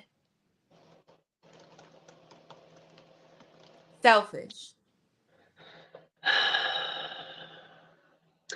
Do you think that all I was gonna suicide say is I don't know if selfish? I agree with that. I don't know if I agree with Yeah. that. Do I think all suicide is selfish? Yeah. No, actually I don't. Dang. Now, and I'll say this. Damn, this is going to be. I hope nobody's watching this that's still feeling. You There's started going to it. be some people potentially that watch this that might feel away, but someone that I grew up with recently took their life, and they were suffering tremendously, with like PTSD, heavy migraines, and all kind of stuff like that. And it was just, from my understanding, it was just unbearable. And the pain Yeah. that they would feel because they You can still had, argue that's selfish, but I mean selfish in a good way. and so I feel like there are times where I understand where a person would take their life. I don't think that he is selfish for committing suicide. I think the way in which he did this, in regards to why he was doing it, I think that it did not have the effect it was supposed to have. Now everybody's saying his name. People aren't necessarily saying "Free Palestine." I feel like if you really want to help a group of people, you will stay around so that you can help them. Doing this is not helping the people who need the help. Literally, people are being bombed on every day. And this is actually the life that they are living. They are being set on fire via bombs and etc. Why would you take something that they feel is so precious to them and do this with it when you can do so much more? This is not the way. This is not the way. I'm But mixed I on think that. that's a subjective opinion, though. I think to your point, there could also have been better ways to maximize, let's say, bringing attention to something. But it kind of goes back to what Q and I were talking about at the very, very beginning, how commonly things are shoved down, how quickly news gets cycled through the system. You know, if we didn't have social media as the devil that it is today, that story would still be playing on news, because seeing a man literally pour gasoline over himself and light himself on fire, he definitely drew attention to the cause. But videos of Palestine are not being broadcasted to American eyes. Like, you start watching the other countries. I don't remember what country it was. I was just watching something this weekend, and I want to say it was in Africa, maybe. I want to say it was in Africa. I don't know where, but I want to say it was in Africa, and they had, like, I think they said 2 million people. It was a million or 2 million people who were basically standing up in solidarity with Palestinians. And I mean, they were ready to literally take over some shit, right? We don't see that here. We see nothing, actually. We don't see a fucking thing. We see a few little snippets of stuff that maybe some of our backdoor news outlets are able to get through Instagram and Facebook without being banned and without being your account suspended. But we don't get to see stuff, right? So following this man setting himself on fire, there was a slew of military veterans who gathered and burned all their fucking fatigues, burned their camo, burned a lot of the things that they had kept from when they were active duty service members, right? Because at the end of the day, if you weren't a service member and you've definitely not served in a war, I think some of us have no fucking clue what happens behind closed doors when it comes to the military installment. And there's nothing they can do. They don't govern their body. They don't govern their choices. They don't govern their decisions. They are property of the American government. So they could have just not shown up and shot people. They could have just went AWOL. They could have but they also could have been killed by the same military. They could have been MIA and POW'd by our same military. This man said, you know what? Fuck it. I'm willing to die for these other people. This white man said, I'm gonna die for these brown people over here. And we gotta remember, this is a Jewish country that is being fighting with these brown people, right? So if you really get into the nuts and bolts, it's way more than just, oh, there's terrorists in caves and we gotta blow up Gaza. Like, no, this is the Jewish fucking country trying to take the territory of Palestine, and the country just turning their head, us fueling more guns and fueling more ammo and fueling billions and billions and billions of dollars to keep killing Palestinian people, that this man said enough is enough. He was ready to die for that shit. He died for those people. And the fucked up thing about it is because social media is what social media is. They done swept that shit under the rug. They don't want us to be angry about this. They don't want us to see our fellow airmen going that far. People say, oh, this is how you know that the military is delusional. No, this is how you know the motherfuckers are waking up. This is how you know that people are done. People just live through the military forcing vaccines on people, and you're not going to be able to get this, that, and another if you don't get your vaccine. And now I got to go kill children, which you know that you agree to if you fucking join the military, unfortunately. But at some point, enough is enough. We're talking about 2 million people displaced. 17,000 children are no longer with parents. 10,000 children have been fucking murdered. Every day they're killing people. This man went the most extreme way. I mean, the only thing he could have done that was more extreme is blow himself the fuck up in the middle of a public space somewhere. And how many times has that happened? I can't sit with the thought that he was selfish. Because I'd be inclined to believe that if he thought he could make more of a difference being here using his voice, that I would think he would have, to go the extreme to set yourself on fire until you fucking die. That's if that ain't taking one for the team, I don't know what is. Can I say this? This is going to be so blunt, y'all. If people don't care about children dying, what makes you think they care about your grown behind? They don't care about children, babies, infants, hospitals. The thing is that I don't like about what social media has become is that people pretend to care. As soon Right. as it is out of the news cycle, they don't care anymore. We've seen it with every movement. If you really care about the movement, regardless of if it's in the news cycle or not, you are going to do what you can. This maybe put it back at the top of the news cycle for a little bit. But other than us, who has talked about this week? No one. Right. Or People even do last week. not care. Yeah, People like even to last week. virtual signal and pretend like, oh, look at me being a good person, pretending to care. Let me hashtag something. But they don't care. Because if they care, they'll do something about it. Guess what? In 2020, when it was all about Black Lives Matter, you've seen that everywhere. You've seen it in every storefront. You've seen it this, you've seen it that. How many of those people have gone on to really care about what's going on with the Black community once it's gotten out of the news cycle? And now how many people are firing their DEI heads of whatever and all this other for diversity, inclusion, and equity and all? They're done. People don't care. People pretend to care. And all this did was prop everybody else back up to be like, I care. This is so sad about what's happening. And they don't.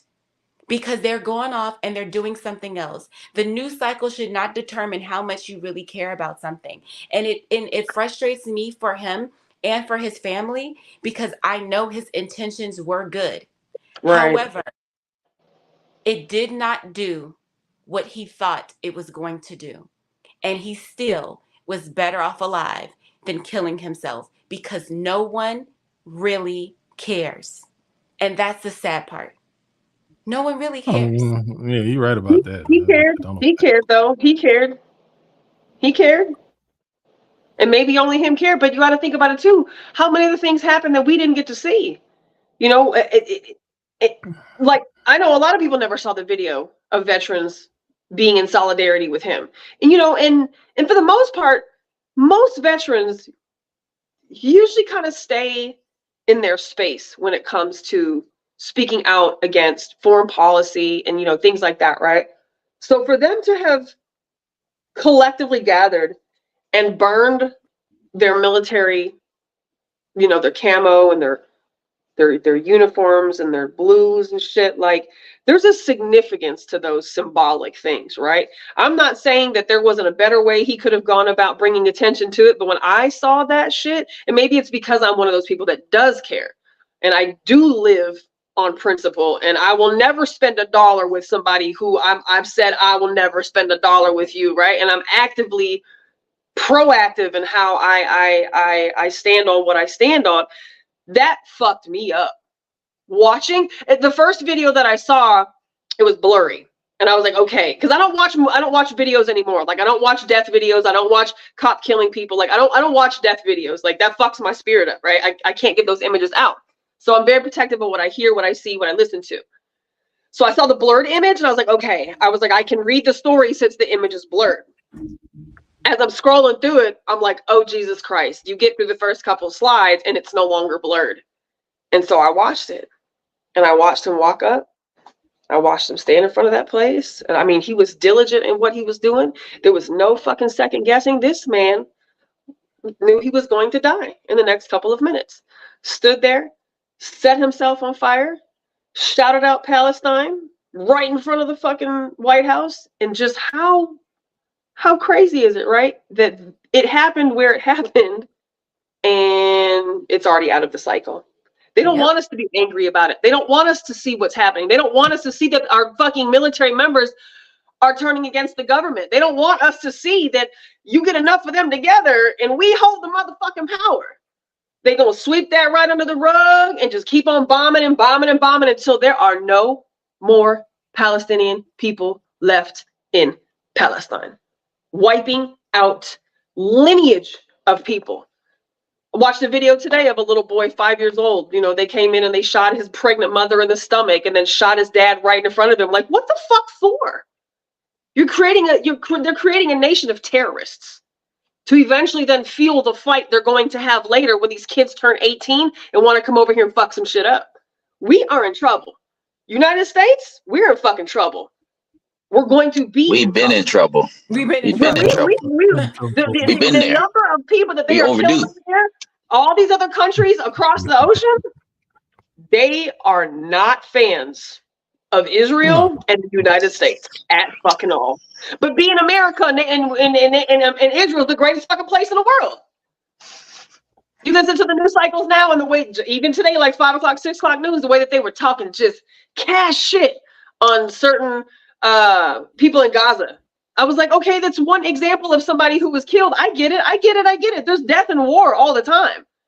But it's always Palestinians being painted in that light. Like, ugh, them ones. You mean all 2-3 million of them are fucking terrorists? Absolutely, goddamn not. Absolutely not. Well, but I mean, whoever side you on, you always gonna highlight the other side. That's the same way, you know, in World War II. So to the point, America's we only wasn't highlighting. talking about everything Russia was doing because they was on our side and they was helping us fight Germany. They wasn't like we ain't gonna, So to we're that not point, gonna talk bad about Russia to while they that point, help doing white ass America is gonna support white ass fucking Israel. They always have. They're always going to. And so you got this white ass airman who was willing to die for these people. I don't know. I wish that we didn't have so much. Like Sean King has been completely blocked from social media because of his the way that he would report what was happening on Gaza when it first started. He's been off Instagram and social media now, I think, for at least a good 2 months. They kicked him off. People left and right are being banned from social media for sharing videos. Like I posted something last week from Gaza, and I said, well, this one might get me fucking canned, so you know, we'll see if one of my other profiles fits. And I thankfully I didn't, and the video didn't get pulled down. But I was so enraged at it was the video that they played of our fucking president saying there's a very complicated situation happening over there when it was not complicating at all. Those people were going to aid vans in Gaza. They were going to aid stations. They were going to food stations along the border of Israel and Gaza.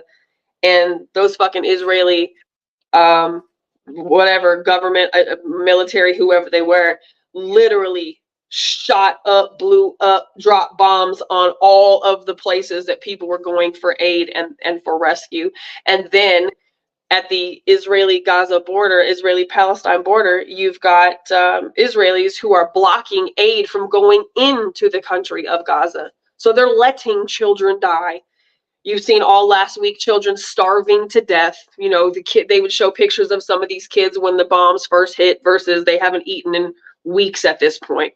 You know, so yes, to Jules' point, they're censoring the fuck out of what is happening over there.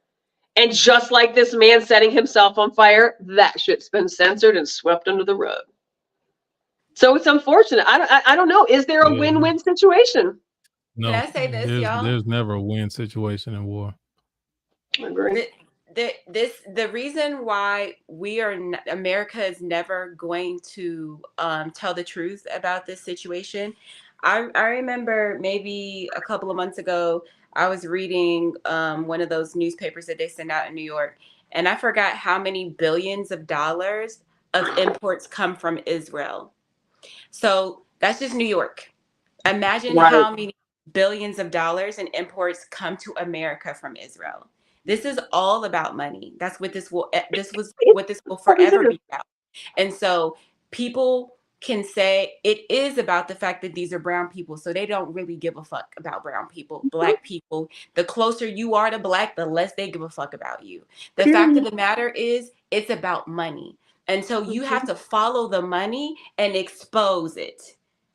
That's where it really needs to happen. Because And as it, long as we're doing the imports, whoever's importing, whatever store, whatever, when people talk about boycotting, maybe this is not a time to really start boycotting. Because as long as those imports are coming in and it's billions of dollars worth, and your whole infrastructure is built on imports from other countries, people will continue to do this because their life is depending on it. So whoever they have to bomb, they're going to bomb. So people have to expose the money. Where is the money coming from? Where's the money going to?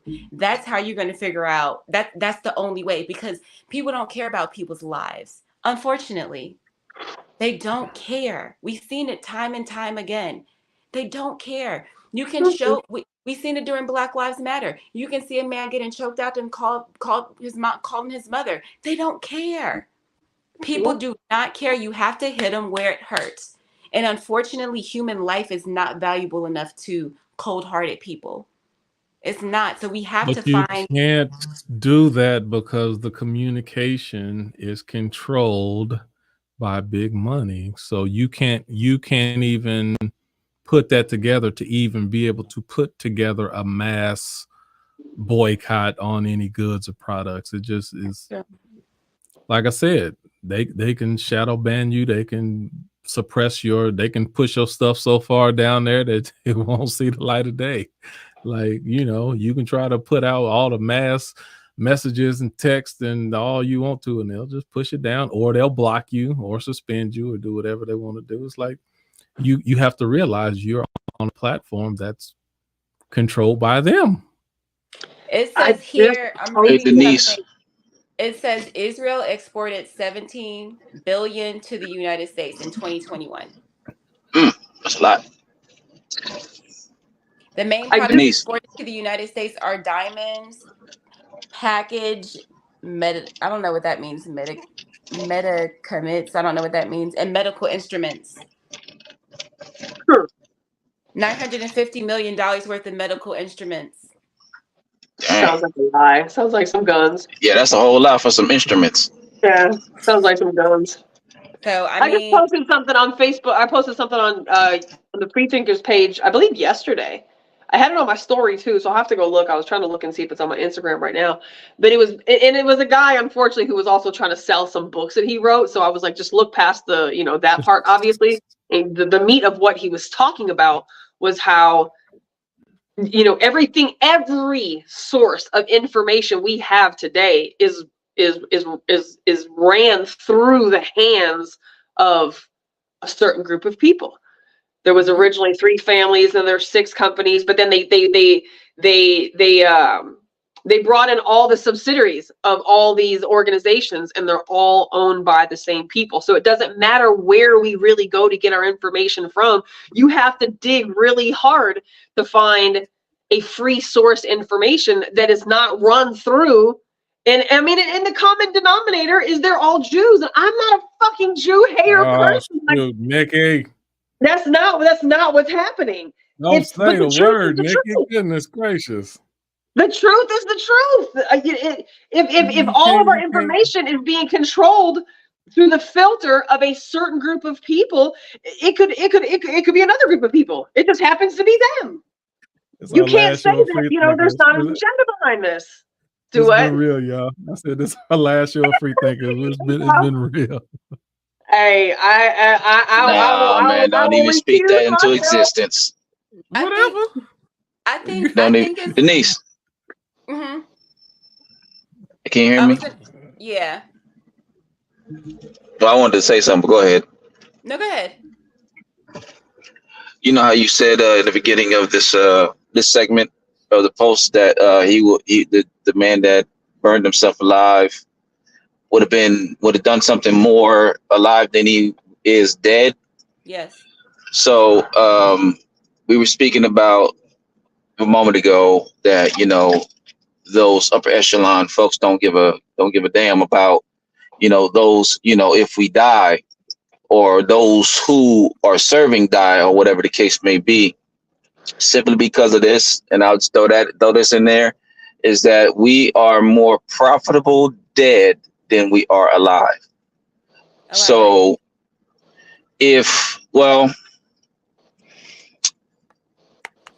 there is a lot of money being made when somebody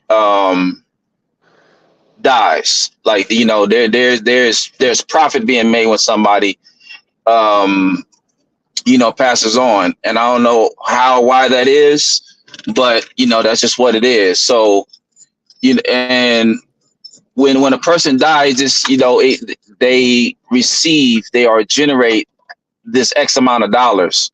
Mm. Um You and know how much our if you organs pay, go for? huh? You know how much our organs go for? Like, Yeah, they go for a grip. Oh, let me finish this thought though.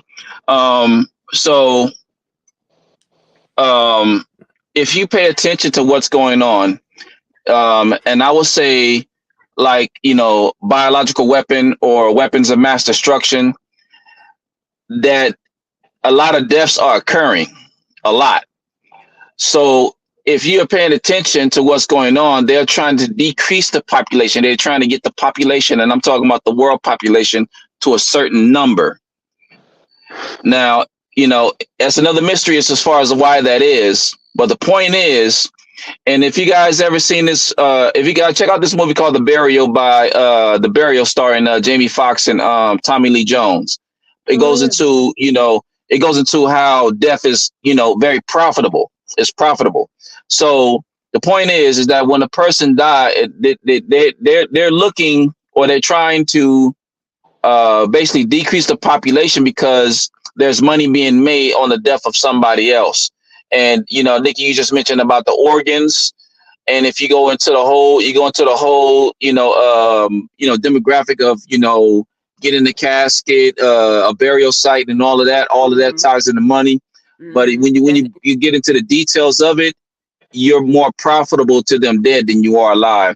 So what I'm saying in layman's terms, you know, it's on the flip side to what you insinuated earlier with the guy that took his life, in regards to they don't care about us dying because we are more profitable to them. And I'm talking about the upper echelon, those who are in that seat. We are more profitable to them dead than we are alive. Right, but I mean, for his cause, it's clear that this man truly had a heart, and that his intentions were to help. It is clear that that was what's going on. It is clear that he was very disturbed by everything that was going on, and he probably needed help. And I don't want to.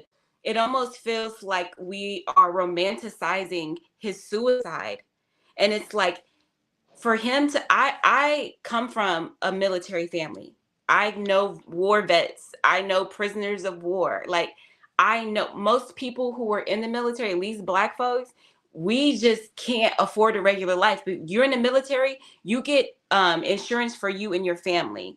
Like, a lot of people who are in the military, they're not in the military because they're just so patriotic. They're just trying to make a living. So that's the first thing when it comes to even the military aspect of things.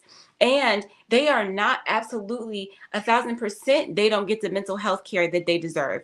The way that they train soldiers, it's it's almost like they train you to be a machine, to that, like, your mental health is not thought of. No one cares about a soldier's mental health. So even the fact that he probably wasn't even getting the help that he needed by seeing whatever he may have seen and going through whatever they go through. A lot of times they go and they go through that stuff, and people don't know what happened. They won't even come home and talk about it. So it's mm-hmm. like, if we're going to talk about this, let's talk about the fact that veterans need, or in people who are active duty, they need help. They need mental help. Like, they needs to be able to sit down with people. People need to, and that needs to be somehow incorporated in whatever they're doing, but they don't care about that in the military. They don't care about a lot of things in the military. So You it's just, can't care. You yeah, can't it's care in the just, military. You are well, designed, like like, you said, you're designed to, you're a machine. You're designed to kill and defend. That's all you have to do. We don't care about how you well, feel. well, not like the soldiers, but like even the people, like the people who are in charge, they don't care to make sure that the soldiers are good. You know what It's I'm not their saying? job. It's not their job to care. We can't talk about feelings in the motherfucking military. You can talk about that afterwards when you're destroyed for the rest of your life and you're eating fucking Xanax for the rest of your life. You can talk about it over there at your raggedy ass VA counselor over there who doesn't really care about you either because they're going through their own shit. And But the hospitals, the VA hospitals, you wouldn't even get into how horrible the care is there. you can't and that's why there was a conversation on Facebook on the Freethinkers page a couple weeks ago. I posted the video of the trans female airman. Right, it was a man who was obviously, you know, transgender and represented as a woman, and you know the comments underneath I knew would probably be, you know, possibly a little bit triggering for some people, but the reality is in the military you are not there to talk about your feelings. You're there to talk about kill, defend. We're not going to worry about how I feel or how you feel, because that shit doesn't matter on the front line. That shit doesn't matter when we're being attacked. That shit doesn't matter when we have to be called immediately, hop into our vehicles and let's fucking go. We can't be worried about how we feel. You are trained to suppress your feelings. You are trained to deny your feelings. You are trained that your feelings don't even fucking exist. You can take some more drugs and you can shoot some more guns, but we're not talking about feelings. We'll talk about feelings after we've got all of your spirit out of you, but we're going to give you a GI Bill and we're going to give you some free health care for the rest of your life. When at the end of the day, we've all seen what happens to fucking veterans after they retire from the military. Sure, some of them are okay. They're all right with their retirement. But if you didn't retire with the military, chances are you won't fucking be homeless too. Yep. So they don't care. They're not designed to care. It's not a system that is there for the element of caring to be the foundation. The military doesn't care. And for me personally, you know, well, we won't talk about me personally because how I feel about the military is irrelevant. People are traumatized and they've seen things, and you know, thank God we have our military, right? Because it's a job I sure as hell am not signing up to do. It's a job I wouldn't volunteer my children to do. Not today, not for this country, not the fuck for this country, not for this government. Absolutely not. Powers to the people that are, and kudos to the mothers and fathers and family members who have servicemen and women who are serving this fucking country, you know? But I think all too often people get into that with this expectation that it's going to be this picture that has been painted for us of our American military and our government and how we take care of them and our American soldiers and GI Joes and patriots and all this red, whites, and blues. They don't give a fuck about you. So this man said, well, let me just go set myself on fire and see if I can raise some fucking awareness. And unfortunately, like all other issues, it falls on deaf ears. Oh, it's so sad, man. Oh, that's so bad. That's so bad. The probability, willing to buck the system enough. The probability is that because of the things that he already did or was forced to do, and seeing that genocide, he was ready to go regardless. So he was like, how can I go that will be impactful, that can draw attention and stir up the conversation and bring awareness? But more than likely he was going to go one way or another. But he said, let me do something in a way that I can you know, bring awareness to it. That's a good and who knows, maybe his guilt ate him so much. Yeah, that's what I said. He was probably ready to go. He was going to go. His complicit nature, and even though he wasn't complicit, he was still ordered to pull a trigger. He was still ordered to shoot a gun. He was still ordered to give coordinates. He was still, you know, so that might have been the way that he felt like his fucking apology to the people that he may have contributed to. I just want to read this really quickly, because again, in talking about not caring and talking about, you know, how the cycle works. So I mentioned a little bit cute, but I had posted something. It was just a list of all these different topics that have taken place. So it says things not in the news anymore. The Maui wildfires. East Palestine, all that shit that happened and that was dumped in the rivers and that was burning in the sky for days. All of the cancer causing chemicals. So East Palestine, Joe Biden's classified documents with a senator, Fauci working with China to create a bioweapon, Pete Buttigieg and his best friend in prison for child pornography, cocaine in the White House, data collected by the Chinese spy balloons, Ukraine intelligence documents released that showed they were suffering massive losses. The American taxpayer was lied to. Veterans being kicked out of shelters to make room for illegals. I mean, it just goes on and on. Pizzagate debunker jailed for possession of child pornography. Gay porn in the Senate hearing room. Y'all remember when that shit happened? Veterans Affairs What was prioritizing the Pizzagate though? What was the Pizzagate? So it was a guy who debunked the whole Pizzagate theory that everybody who would say Pizzagate or would call pedophiles, part of the whole Pizzagate issue, eating babies and trafficking children. So this guy debunked this whole Pizzagate theory, but that motherfucker is doing time for child pornography. 5,000 missing children at the border. I mean, it's like there's a lot of shit literally actually happening, and we just don't care. We just on to the next and on to the next, and and maybe that's what social media has forced us to do, is lose all of our attention span. This is what I said. These 2-minute segments of caring about these topics. I said this 5 years ago, even with all the Black Lives Matter and stuff like that. I said people don't realize how conditioned they are. As woke as all these people think they woke, I'm like, you conditioned just like them, and they know how to change the channel, turn the page, and get you to you think you woke, and not realizing that you will forget about it and stop talking about it as soon as they stop pushing it at you. And I said this 5-6 years ago, and people were like, no, we're gonna do. And that's my best friend. That's usually like, oh man, it's a revolution. It's about to move. I was like, no, it ain't. I said, as soon as they stop talking about this, then people gonna forget. That's usually the pattern of the. Like, man, you were so right.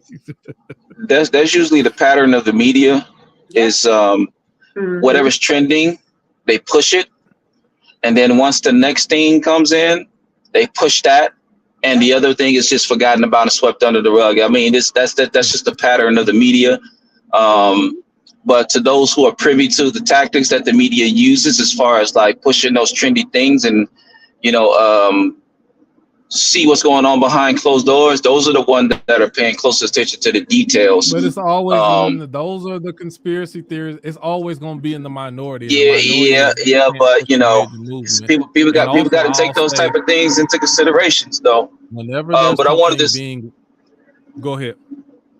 Well, I wanted to say this in regards to the man that has set himself on fire, and Nikki mentioned the old war vets burning their uniforms when they're in service.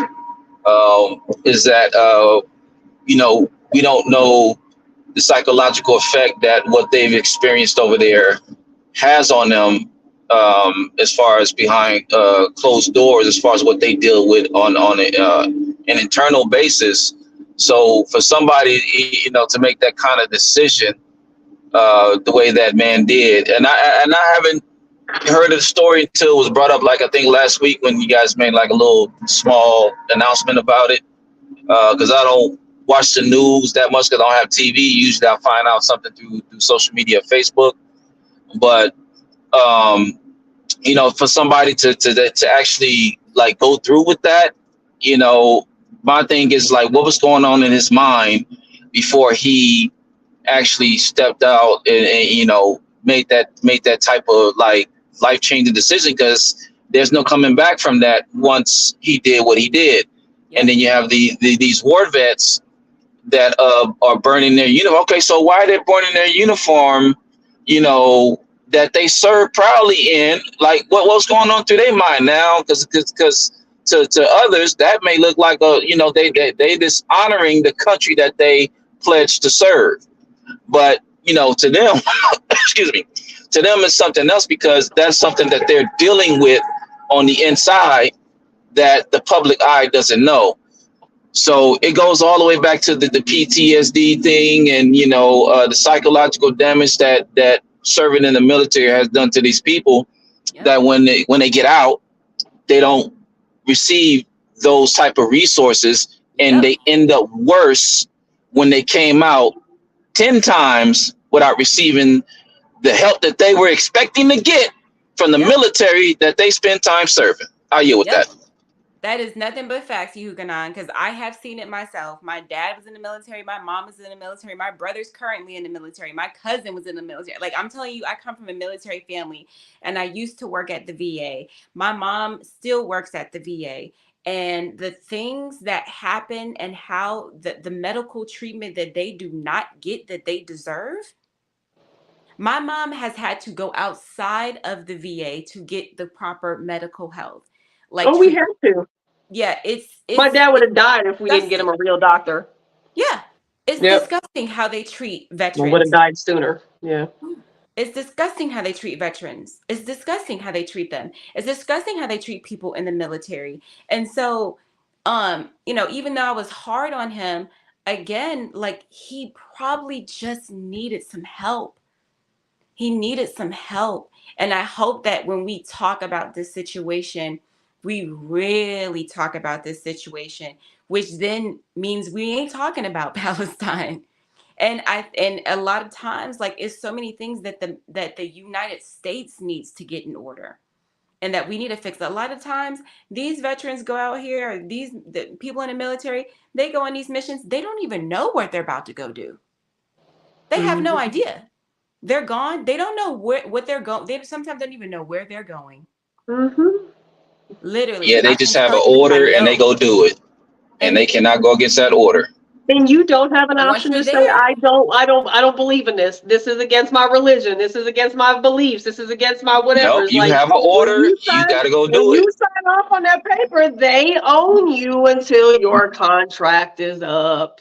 Yeah, and then you're in a situation where you're like, okay, if I go AWOL, and then you go AWOL in wartime, during wartime, which I don't think we're technically in, but if you go AWOL during wartime, you got to go do some jail time. Yeah. And then you're thinking, okay, well, what else could I do once I leave the military to be able to make sure my children have insurance and my wife has insurance? No benefits like that.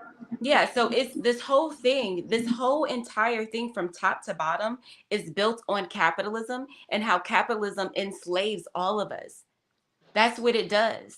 Everybody's part of the system, and we're all trying to break free of it. But this is always and has always and will always be about capitalism. Hey, Nikki, you mentioned something about the casualties of 10,000 children or 17,000 children being killed, correct? It was 17,000 children have basically been orphaned over in Palestine, but 10,000, there's been reported that 10,000 have been killed. 10,000. Okay, so 10,000 have been killed. Can you imagine the psychological effect that it has on somebody that served in the military to pull that trigger to kill 10,000, to have 10,000 innocent blood on their hands? So you hook on to that exact point. You know, Stephanie put in some perspective here that Aaron Bushnell was never deployed nor part of any war. He was cybersecurity defense specialist, backed IT support. He was focused on gathering cyber intelligence. He was still a part of the problem, even though he wasn't pulling triggers and he wasn't shooting children. He was gathering he made the order information. Though. Yeah, he made the order. He helped them locate children. He helped them locate places where there would be people at to be able to then go and bomb and kill them. So I mean, PTSD comes from killing more people. And PTSD comes from you get that shit from whiplash. You get that shit from being accessory to things, right? Like, yeah. So I would imagine there's. I don't think that. And so again, this just goes to explain why oftentimes people who leave war times or are part of the military during war times, they're fucked up when they leave, because you can't. How do you make peace with your spirit? And then let alone be a God-fearing person, right? Let's say you do believe in God. You have to be challenging everything that you've ever known when you know these people that I work for just killed 10,000 fucking children. In the name of what? How is that not going to eat my spirit away? How is that not going to eat my soul away? Exactly. How am I not going to have nightmares every night for the rest of my life? And the only thing that works is psychotropic medications. Yep. Like, Those faces showing up terrible. in your nightmares. Yep. Yep. And of course they're Tor- gonna show yeah. up in the nightmares. You know, I mean, Yeah. and that's why people who go to the military That's heavy. oftentimes don't talk about things when they get home. Nope. They'll They only do talk not. about it with their Yeah, fellow they keep that soldiers who classified. serve. Yeah. They're not going to talk about that shit because you can't explain to somebody what burning skin smells like if you've never smelled burning skin. You can't explain to somebody what 27 kids at a daycare look like that have just been blown the fuck up when there's a foot over here and a hand over here and a baby toy over there. Like, you can't tell that to regular people, and you probably can't even tell that to a regular fucking therapist. You sometimes don't have nobody to talk to, but we'll give you some pills, and we're not going to talk about this when we leave here, and go eat your pills, and go eat your pills, smoke or go weed, eat your so pills. you're probably You can't drinking smoke weed. alcohol. But you can eat fucking medication like, you know, a rabid animal, and you can drink alcohol like a fish. And then we're going to tell you that you need to go get some rehabilitation, but it's really not going to be rehabilitation. You know, don't get me started. I get so sad when we get veterans come through our program who have just been fucking screaming for help for decades, and it's manifesting in the form of possession of controlled substance, DWI number 3, 4, 5, 6, assault with a deadly weapon, fucking robbery, burglary. It's like, and then we send billions and billions and billions of dollars every fucking month to a country that's killing fucking children. Like, no, I don't know. You know, I don't know. I don't know. At some point, I would like to believe, though, that the masses are going to, I don't want to say wake up, but I feel like at some point these tables have to turn.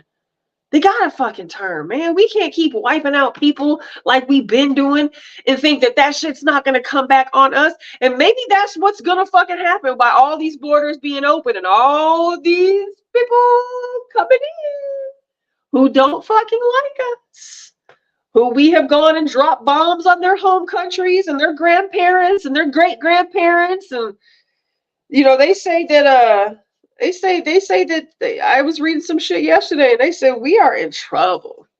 We America's in trouble, and I believe that. I don't know what the story's going to look like, but I believe that. You reap what you sow. You reap what you sow. And we have sown some very disgusting seeds. And it's sad. And I think what upsets me so much about a lot of the stuff that's going on is I can almost guarantee you that the people of the actual people of Israel, not their government, they're probably not in agreement with any of the things that are happening. Just like the people, just like most Americans are not in agreement with any of the things that our government is doing. And the sad part is, I feel like we are waking up and we do know what's going on, and we're not okay with it. But like, what are the next steps? I always get lost on that. Like, what do you do beyond saying this is not right and this is not okay? What can you what can we actually do? Especially, what did we just talk about last week, where they're giving you the choice between two evils, and we still haven't even just said we're not doing that. So when you do say you have a choice, it's like, well, whatever's going on with your local government has nothing to do with whoever's making the decisions to go drop bombs on people. You know what I'm saying? So it's like, what do you do? What do we do besides say that we don't like this and this is not okay? They don't even give us a decent choice for a president. It's two shit people every year. And that's by design. By design. By design. Yeah. To keep and every us other in president, this we go to war. They said that if every single person didn't go to work for max 10 days, it wouldn't even take that long before this motherfucker crumbled. If everybody who stood on something actually stood on something and did not go to work for 10 days, this whole motherfucker would collapse, because the entire system of capitalism depends on us, right? So if we're not in our respective spaces oiling the wheel of capitalism by making somebody else fucking money by going to a job that, one, I don't like, two, I don't support, three, they support fuck shit and politics and bullshit that I don't support, right? Like, if we just said, enough, I'm gonna sit back, and we watched it crumble, but people are not gonna do that. Hey, And Nikki, people have their Nikki, This country has not grown us to believe that that is an option. This country has grown us to believe we're dependent on the system and they're going to take care of us. hey, Nikki, to your point, and I'm gonna quote this line from a movie because when I watched it, it like struck a light bulb in my head. So it's the quote goes like this: people shouldn't be afraid of their governments. Governments should be afraid of their people Mm-hmm. and their strength in numbers. So if we realize as a people who has the actual real power, because you just mentioned like if everybody just sat out and stopped working, the economic infrastructure would collapse. Um, it will be a detriment to those who are in those power positions. But we are so excuse me, we are so desensitized and whatever in regards to being afraid or having that fear that if we stand up to the government per se in numbers, in strength in numbers, that there will be repercussions to that. And they have basically, got us where they want us. I wouldn't say all of us, but some of us, because we don't have the mindset to actually stand up and make a stand and say enough is enough, like you keep reiterating, in regards to, our war vets, how our healthcare, our education, things of that nature. And you only have like a small group of people that are out there to able to make a stand, but it only will have a minimal effect in regards to what would be a national effect if everybody would stand on their square in that same effect as far as the entire, I wouldn't say entire, but the majority of those people that is willing to, stand in the gap and willing to say, yo, enough is enough. We're going to do this. And until we see this change take effect. You know what The it is, moment you Yukanon say, and hold on a Nikki? second. The moment you start off a statement with if everybody or if most people, you've already lost. Go ahead, Denise. What I was gonna say is I Okay. think people have the heart to do it. I think people don't have the stomach to do it, and people don't have the resource to do it. Most people are one paycheck away from being homeless. One. So when you're talking about not doing something for 10 days, we don't even know how to grow our own food. We don't decide where our food sources come from. We People do can. not know how to We grow. can. We can, but Right. the first step from freeing ourselves from the system would be to at least be able to like provide our own food for ourselves. And if we can't even do that, if you can't even survive, if you can't even have food without this system, like that's the first step. So people starting to garden and things like that, maybe having a little mini farm, whatever the case may be. This is going to take a long time. But if you can't have clean water and food and electricity without this system, it's going to be hard to dismantle because people need to Self-sufficient. survive. Mhm. Exactly. And that's why it goes back to capitalism, because we're stuck in the system and we have to find other ways to get to slowly like wean ourselves off of it before we can destroy it. Otherwise, we're just destroying everything and everybody. Hey, Denise, to your point, there are some people that I know personally that are actually doing that are creating gardens and farms and growing their own food. Food Um, justice. Mm-hmm. yeah, that are actually doing that, which is a good thing. But I'll use this analogy here that somebody had used a while ago, as far as like getting certain type of results. You only have that 1% that is going to be willing to do the work. The other 99% is not going to be willing to do the work. So when we're talking about growing our own food or whatever the case may be, that requires work. We've gotten so lazy because everything is so convenient to us that True. we have shied away from putting our hand to the plow and actually putting in the work. So if we want to grow our own food, and I'm just going to take that example and run with it and highlight that. Mhm. You know, we got to get all of the tools and the equipment to make sure that that food right there is grown properly, that is protected from anything else that may come. It's going to take the work, but we're so lazy that we're not willing to put in that work to get the results that we want. But if everybody go back to that old school way of doing it, like how they did back in the day, we will be more self-sufficient as far as relying on X, Y, and Z to provide this for us, which will have a much better effect in that regard as far as taking those steps and going through that process. Yep. And you hooking up. We're not that many fucking generations. No, we're not. You're absolutely right. Bro, my grandmother had a motherfucking garden. Like that's how we that was it. Like that was it. That was where the food came from. Like my grandma, my dad's mom, had a garden. Like that's I mean, so it's not like, you know, it's not like we have to go back to 1800 to grow some goddamn corn and some fucking peas and some potatoes. Like it was our grandparents. So in the last 30 years, 50 years, we've been coddled so fucking much as a society because this is what they need us to be.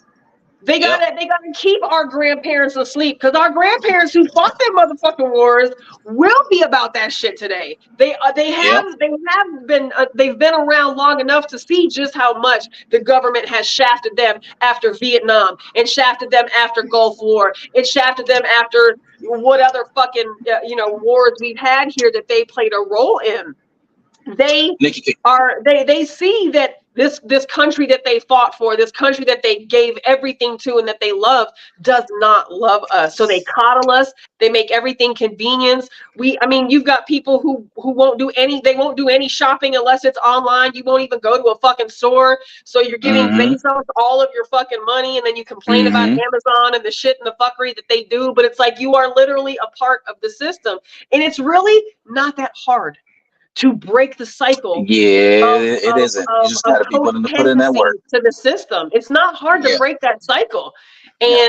But we are a coddled society. We are a coddled country. They've got us in this space where convenience just makes it so fucking easy for us. And last week when was it? We had the cell phone shortage for a couple days, or for a day they had the cell phone shortage, and then last week, when the Wi-Fi, when the Facebook and the Instagram went down, like so many people posted afterwards, oh, I wish that social media would just collapse for a couple days so we can all get back to what we how we used to be. And in my mind, I'm like, that's a nice thought, but some people cannot operate without a phone.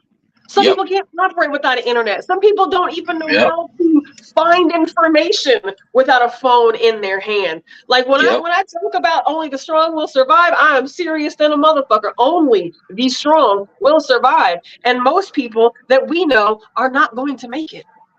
They're not. Nah. And they'll go get in line for a FEMA camp over here. They'll go in line over here and get the government assistance, and we'll go over here and get this government sponsored housing and whatever, because whatever, right? But like at the end of the day, they got you, and I realize that some people are okay with that, and that's okay for you. We going down fighting over here. Like we're growing vegetables, and we've got supplies, and but this is a part of, if you want to be a part of the solution, if you want to be a part of doing something different. I don't know if my efforts will do anything for this country, but I know that I've raised 3 children to live and believe and think and operate and feel and survive just like I have. So they will take that to their children, and hopefully their children will take that to their children if they even fucking get to live that long on this planet. But I will never not make conscious efforts with every decision that I make to make a righteous choice for what is good for us, as opposed to making decisions based on the convenience factor and the comfort factor.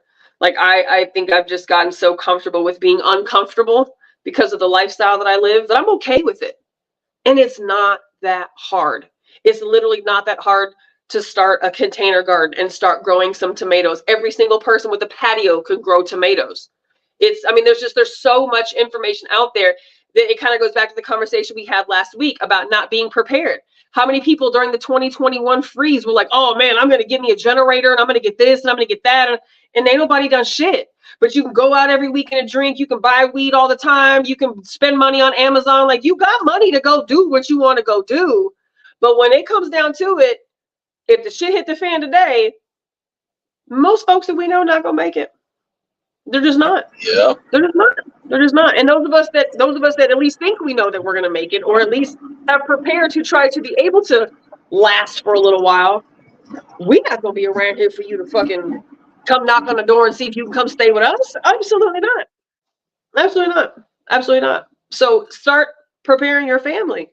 I mean, there's just so many places where you can go to get information about how to prepare, what you can do to try to prepare, ways that you can go about trying to, lessen your dependency on the system. Sometimes, unfortunately, there's just going to be some things we're fucking stuck with because that's just what we have. But there's a lot of places where we have the ability to be able to say, I'm not going to give my money to these people anymore. And if 100 more people did that, and then 100 more people did that, and another 100 more people did that, imagine if 500 people stopped doing, something very small. How, when those people's pockets get affected, that's when they start to fucking listen. There we go. That was my whole thing with the NFL. If everybody said fuck the NFL and didn't watch for an entire fucking season, what we saw would never have taken place that way. But the NFL don't give a fuck because they know people are faithful and they finna tune in every Sunday. It doesn't matter how many times they said fuck you black people. You gonna turn in and watch on Sunday. You're gonna watch on Monday. You're gonna watch on Thursday. You're gonna keep buying jerseys. You're gonna keep buying tickets. But Jerry Jones can do and say what he does and say, well, what the fuck? But this is the greater picture of cognitive dissonance at the end of the day. Mm-hmm. So I don't know, man. But there are things that we can actively do every day in our day-to-day decisions, right? Maybe that doesn't stop everything from happening, but if I know in my heart I'm making the righteous decision, I'm okay with that. Yeah. I'm super okay with that. And it's amazing how many people have kind of hitched onto some of those little things. That's all it takes, man. You throw one little pebble in the water, ripples are going to be created. It doesn't have to be a fucking boulder. Yeah, ripples just keep going as long as there's water. You know what I mean? Mm-hmm. So everything is worth it. But to go all the way back to Aaron Bushnell, I don't know if I feel like he was selfish, but I wish that maybe we were in a different era where there was more attention to what happened, as opposed to how easy it is just to move shit around and sweep it under the rug, to take the attention away from shit like that. Make sure people don't get to see it, so people don't get enraged and people don't get their feelings involved in something so traumatic. I don't know. I'm glad that you wanted to talk about that, though. I wish he had the access that he deserved to have. I wish he got the mental help. That's what I wish for him more than any of this. I think there was a million ways to bring attention to what happened, but it's unfortunate that a person was to that point where they could, like right now, if I took a knife and tried to cut myself, it would be so hard for me to actually make myself bleed, much less light myself on fire. So wherever he had to be to even bring himself to that space, I feel horrible for him. And I'm glad that he got the relief that he felt like he needed. But I think overall, for his overall mission, I don't necessarily think that him doing this really worked for his overall mission. But I do want to say this to what you were saying, Nikki. It's one thing here, one small thing there. I think sometimes we get so overwhelmed when we think about the macro aspect of things. Right. There's so many innocent people dying, and it's innocent women, it's innocent children, it's innocent men. Mm-hmm. Anyone, everyone from both sides of this thing, that their government is making these decisions and they're dying because of it.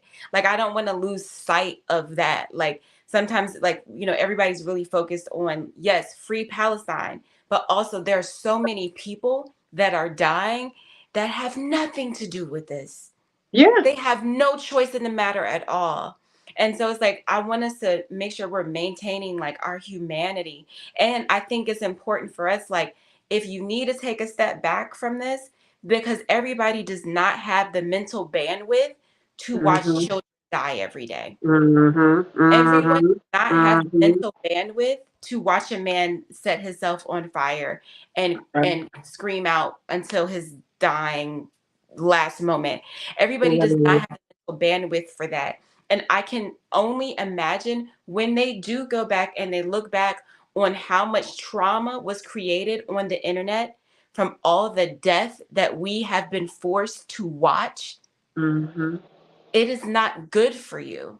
No. And so I think what we need to do is like be okay what we can affect on a micro level, and trust that the small things that we are doing every day to try to affect change and try to just show somebody love that day, whatever the case may be. Maybe the thing that we did today is not a part of the hot button topic that they showed on the internet all week. Right. But maybe you gave somebody a free sandwich and that was something they needed. Maybe you talked to a homeless person. They just needed someone to talk to. Maybe someone's having a horrible day. You don't know what they were going to go do when they went home, but you had a conversation with them. Maybe we're on here having one of the most uncomfortable conversations, you know what I mean, to talk about this and really talk about it on every level. Like, but this is doing something for someone. And I think if we can just be okay with the fact that these small little things are enough. We're not going to be able to do everything. We can't. Right. But we Right. can do something. And I just agree. having that awareness. I agree. I know there's a lot of things I don't have that I'm not prepared for. I don't have access to land. I don't have a Volkswagen, a VW Bug that, you know, would withstand an EMP, right? There's a lot of things I don't have. My finances don't allow me to do a lot of the things that rich people could do, you know, to provide for themselves. But I know that we got what we need. And I know that I can continue to build on what we need, right? But perfect sentiment. Don't get caught up in the bigger picture. The little shit makes a big fucking difference. And that little shit gives you security, right? Yeah. Like, I know today, if the grocery store fucking something happened and the grocery store shut down and I couldn't get to it, or they wiped that motherfucker out, we're gonna be all right for a little bit. I know that. So as a mother, I don't fear for my children not being able to eat. I don't give a fuck about power, water, all those things. I have the ability to have fire and light. I have the ability to consume water. I have the ability to clean dirty water. And I have the ability to feed my kids. The only thing I'm worried about is getting me to the closest fucking pharmacy so I can break that bitch down and steal all the insulin I can possibly get for my son, right? But at the end of the day, outside of the large items, we got enough to carry ourselves. We might not last as long as the next person may, but I'm not living in a space of fear. In the event something happens, we're not going to be able to eat or to move or whatever the case may be. And a lot of people get hung up in that, and they feel like, well, if I can't just buy a bunker, then fuck it. What's the point of trying? Because there's a lot of other things you can do besides buy a bunker that also send a message. Yep. And you know, you used the word intentional at the very beginning when you talked about your performance last night and just, you know, setting your intentions before your show last night. I think the intention behind all those things is equally important. You know, it's the intention behind, I choose not to go to Chick-fil-A because they're bigots. I choose not to purchase Adidas. There's just certain things I don't subscribe to, and I don't support with my dollars, because me giving them dollars means I co-signed. Yep. And fuck no, I don't co-sign. You know, people say, oh, you don't want to go here and you don't want to go here. People think I'm very difficult, and maybe so. But if me making the right choice for humanity and being kind for my brother and my sister and my neighbor makes other people inconvenienced by my way of life, I'm okay with that. Because at the end of the day, I'm going to be on the street with my brother and my sister and my neighbor when all hell breaks loose, hoping that we can maybe take care of each other and make it to the next fucking day. Because one thing I do know is we cannot do this without each other. We got to have a fucking team. We have to have a village. We have to have a person. Hey, Nikki. Yeah. I do know this for sure. If stuff hits the fan and it goes down, there will be plenty of deer to hunt. Yeah, there will be lots of deer to hunt. It's a whole lot of deer, so it'd be plenty of meat to go around. Yeah. That's what I'm saying. Yep. Yep. Well, I don't know, right? Well, we may have deer, but they keep setting these goddamn Texas cattle's on fire, these ranches on fire. We ain't gonna have no beef. So what do you think is about to happen in the next couple months when all the beef prices go through the fucking roof because 80% of Texas beef stock has been burnt to a fucking crisp because of the fires that they set? So we've got the cost of chicken, we got the cost of eggs, and we got the cost of beef now about to skyrocket because they've created a supply and demand issue because now we don't have any fucking cows.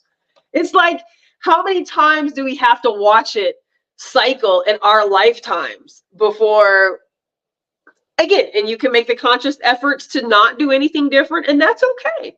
But for those of us that do want to make conscious efforts to do something different, to feel like we're making a difference, to feel like the ripple effect is happening, you have to get uncomfortable. Yep. You have to get uncomfortable, and you got to stand on some shit. And and it feels good. Don't let anybody tell you different. It shit feels good. It feels great it felt wonderful for my kids to sit in the back seat, a couple years ago when I told them why we can't go to Chick-fil-A no more. Chick-fil-A gave money to lobbyists to make sure that LGBTQ folks did not have equal rights, right? So so Chick-fil-A gave a whole bunch of fucking money to anti-LGBTQ people, right? In legislation.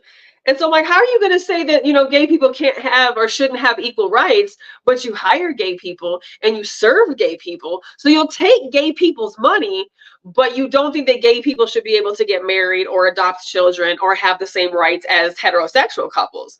So when this came about years ago, the news cycles and shit, I told my kids, I was like, y'all, we can't go to Chick-fil-A no more. And they were like, why? I told them why. And they were like, add it to the list of places we can't go no more. Wow. Ain't nobody missing no fucking chicken. Ain't nobody missing no fucking chicken. But every day the line around that chicken place is wrapped around the fucking corner. And there's probably folks in there who are gay, who are eating chicken from a place of a people who say, we don't give a fuck about you. Which is why I'm always conscientious about my dollars that I spend when you come to racist organizations and white supremacist, businesses and shit like that. Like, little tiny ripples make a big difference when it's all said and done. Hey, Nikki, to your point, I've seen lines still wrapped around McDonald's, and I'm thinking to myself, why do you guys still eat here? Like, we all know. I can't believe people still eat there. It's just, oh man, it just makes sick to my stomach. Knowing what we know, you would think, right? But that's the society we live in. And I feel the same thing. I'm like, wow. I'm like, but that's cognitive dissonance 101. It just is. But that's what living in a country where you're desensitized, over-sexualized, weaponized, like everything has been done to make shit bad for us, really. I mean, really and truly. To make us as a weak society, to make us as a divided society, to make us as a programmable society, to make us as a complicit society. Like, it's the food, it's the water, it's the medication, it's the education, it's the indoctrination, it's the religion, it's all of it. It's all of it.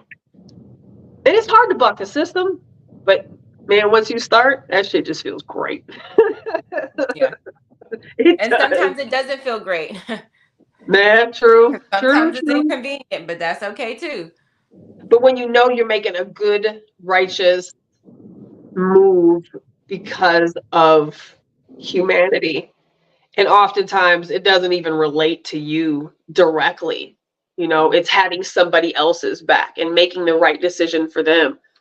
That's we talk about energy never dying, and energy goes out of the universe and energy comes back. Like, I refuse to believe that it's hopeless. Yeah. But we definitely have an uphill fucking battle. Yeah. I don't know. It's interesting. Did we put you to sleep? Do you put questions? Look, when me and Q started at 8 o'clock, we were like, we're gonna go to maybe 9 o'clock. Well, then we're gonna go maybe to 9:30, and then we're gonna do 10 extra minutes. So Q might have just clocked out. Yeah. I think he clocked out because he gonna let us run until about 3 hours or something. Right. No, He we'll ain't gonna wrap it stop. up. He's gone. We'll wrap it up. But I think it was a great conversation, though. So I'm glad that you wanted to talk about that one because you did mention that last week. Yeah. And so I'm glad that you wanted to talk about that this week. You know, I know we don't always get into so much of like the hot topic issues or whatever, but I don't even think that was so much of a hot topic issue. That this is what's happening in our country. This is what's happening in our world. I'm glad we did wait to talk about it though, because I feel like it gives us time to really process that thing. Yeah, I agree. Because that was a lot. That was a lot, and it was heartbreaking.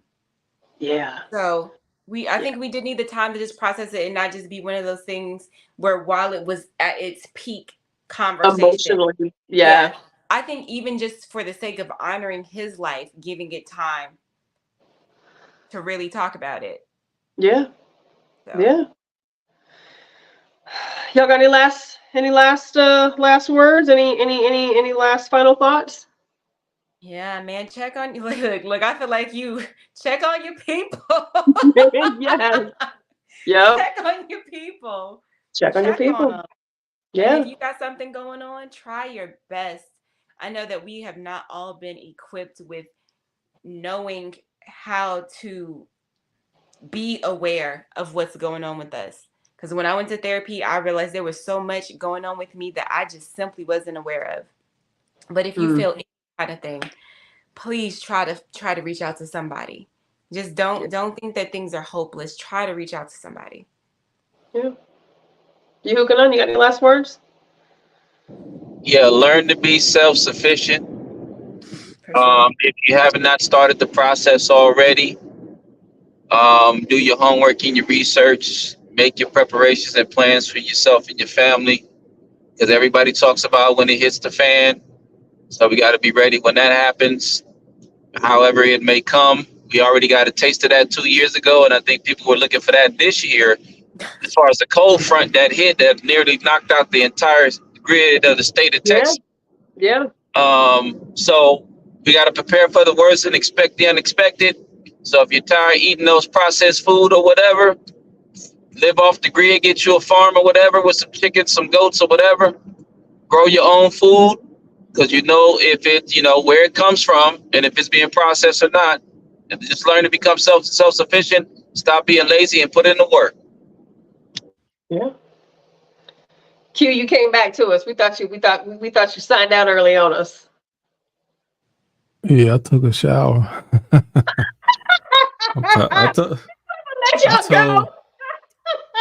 I told Nikki I was tired before we started. That's what I told him. I said we gonna be doing it 9.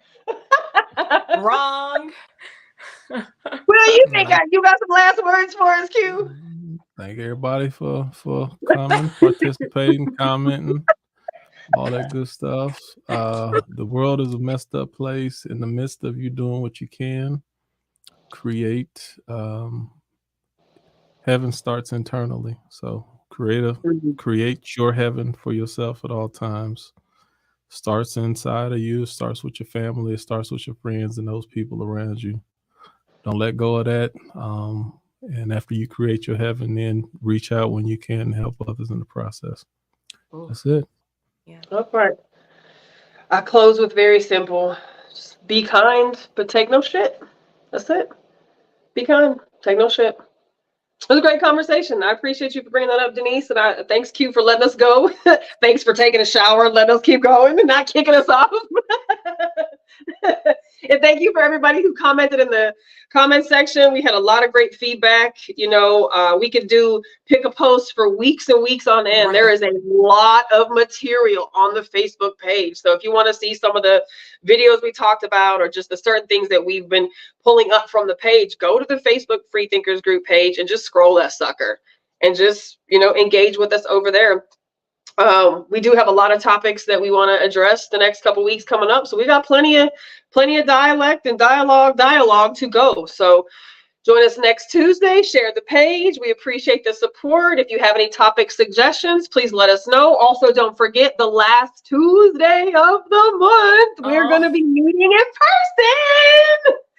person. I'm so So we'll jealous. get you some. Let's get it. We'll get Hope you I'm able to make it. Yeah, we'll get you some more details. So every last Tuesday of the month, starting in March, we're going to be meeting in person up at the food truck, up at Dirty Glove Midwest Barbecue, which is right off of Howard Lane and I-35. So we'll post some information about it. But be prepared. Come join us. We are not going to go live. It's just going to be a conversation for whoever's there will be privy to that conversation. And then, of course, we'll jump back on live the following week. So that's all I got. Thanks, y'all, for joining us. Have a good night, everybody, and we'll see you next week.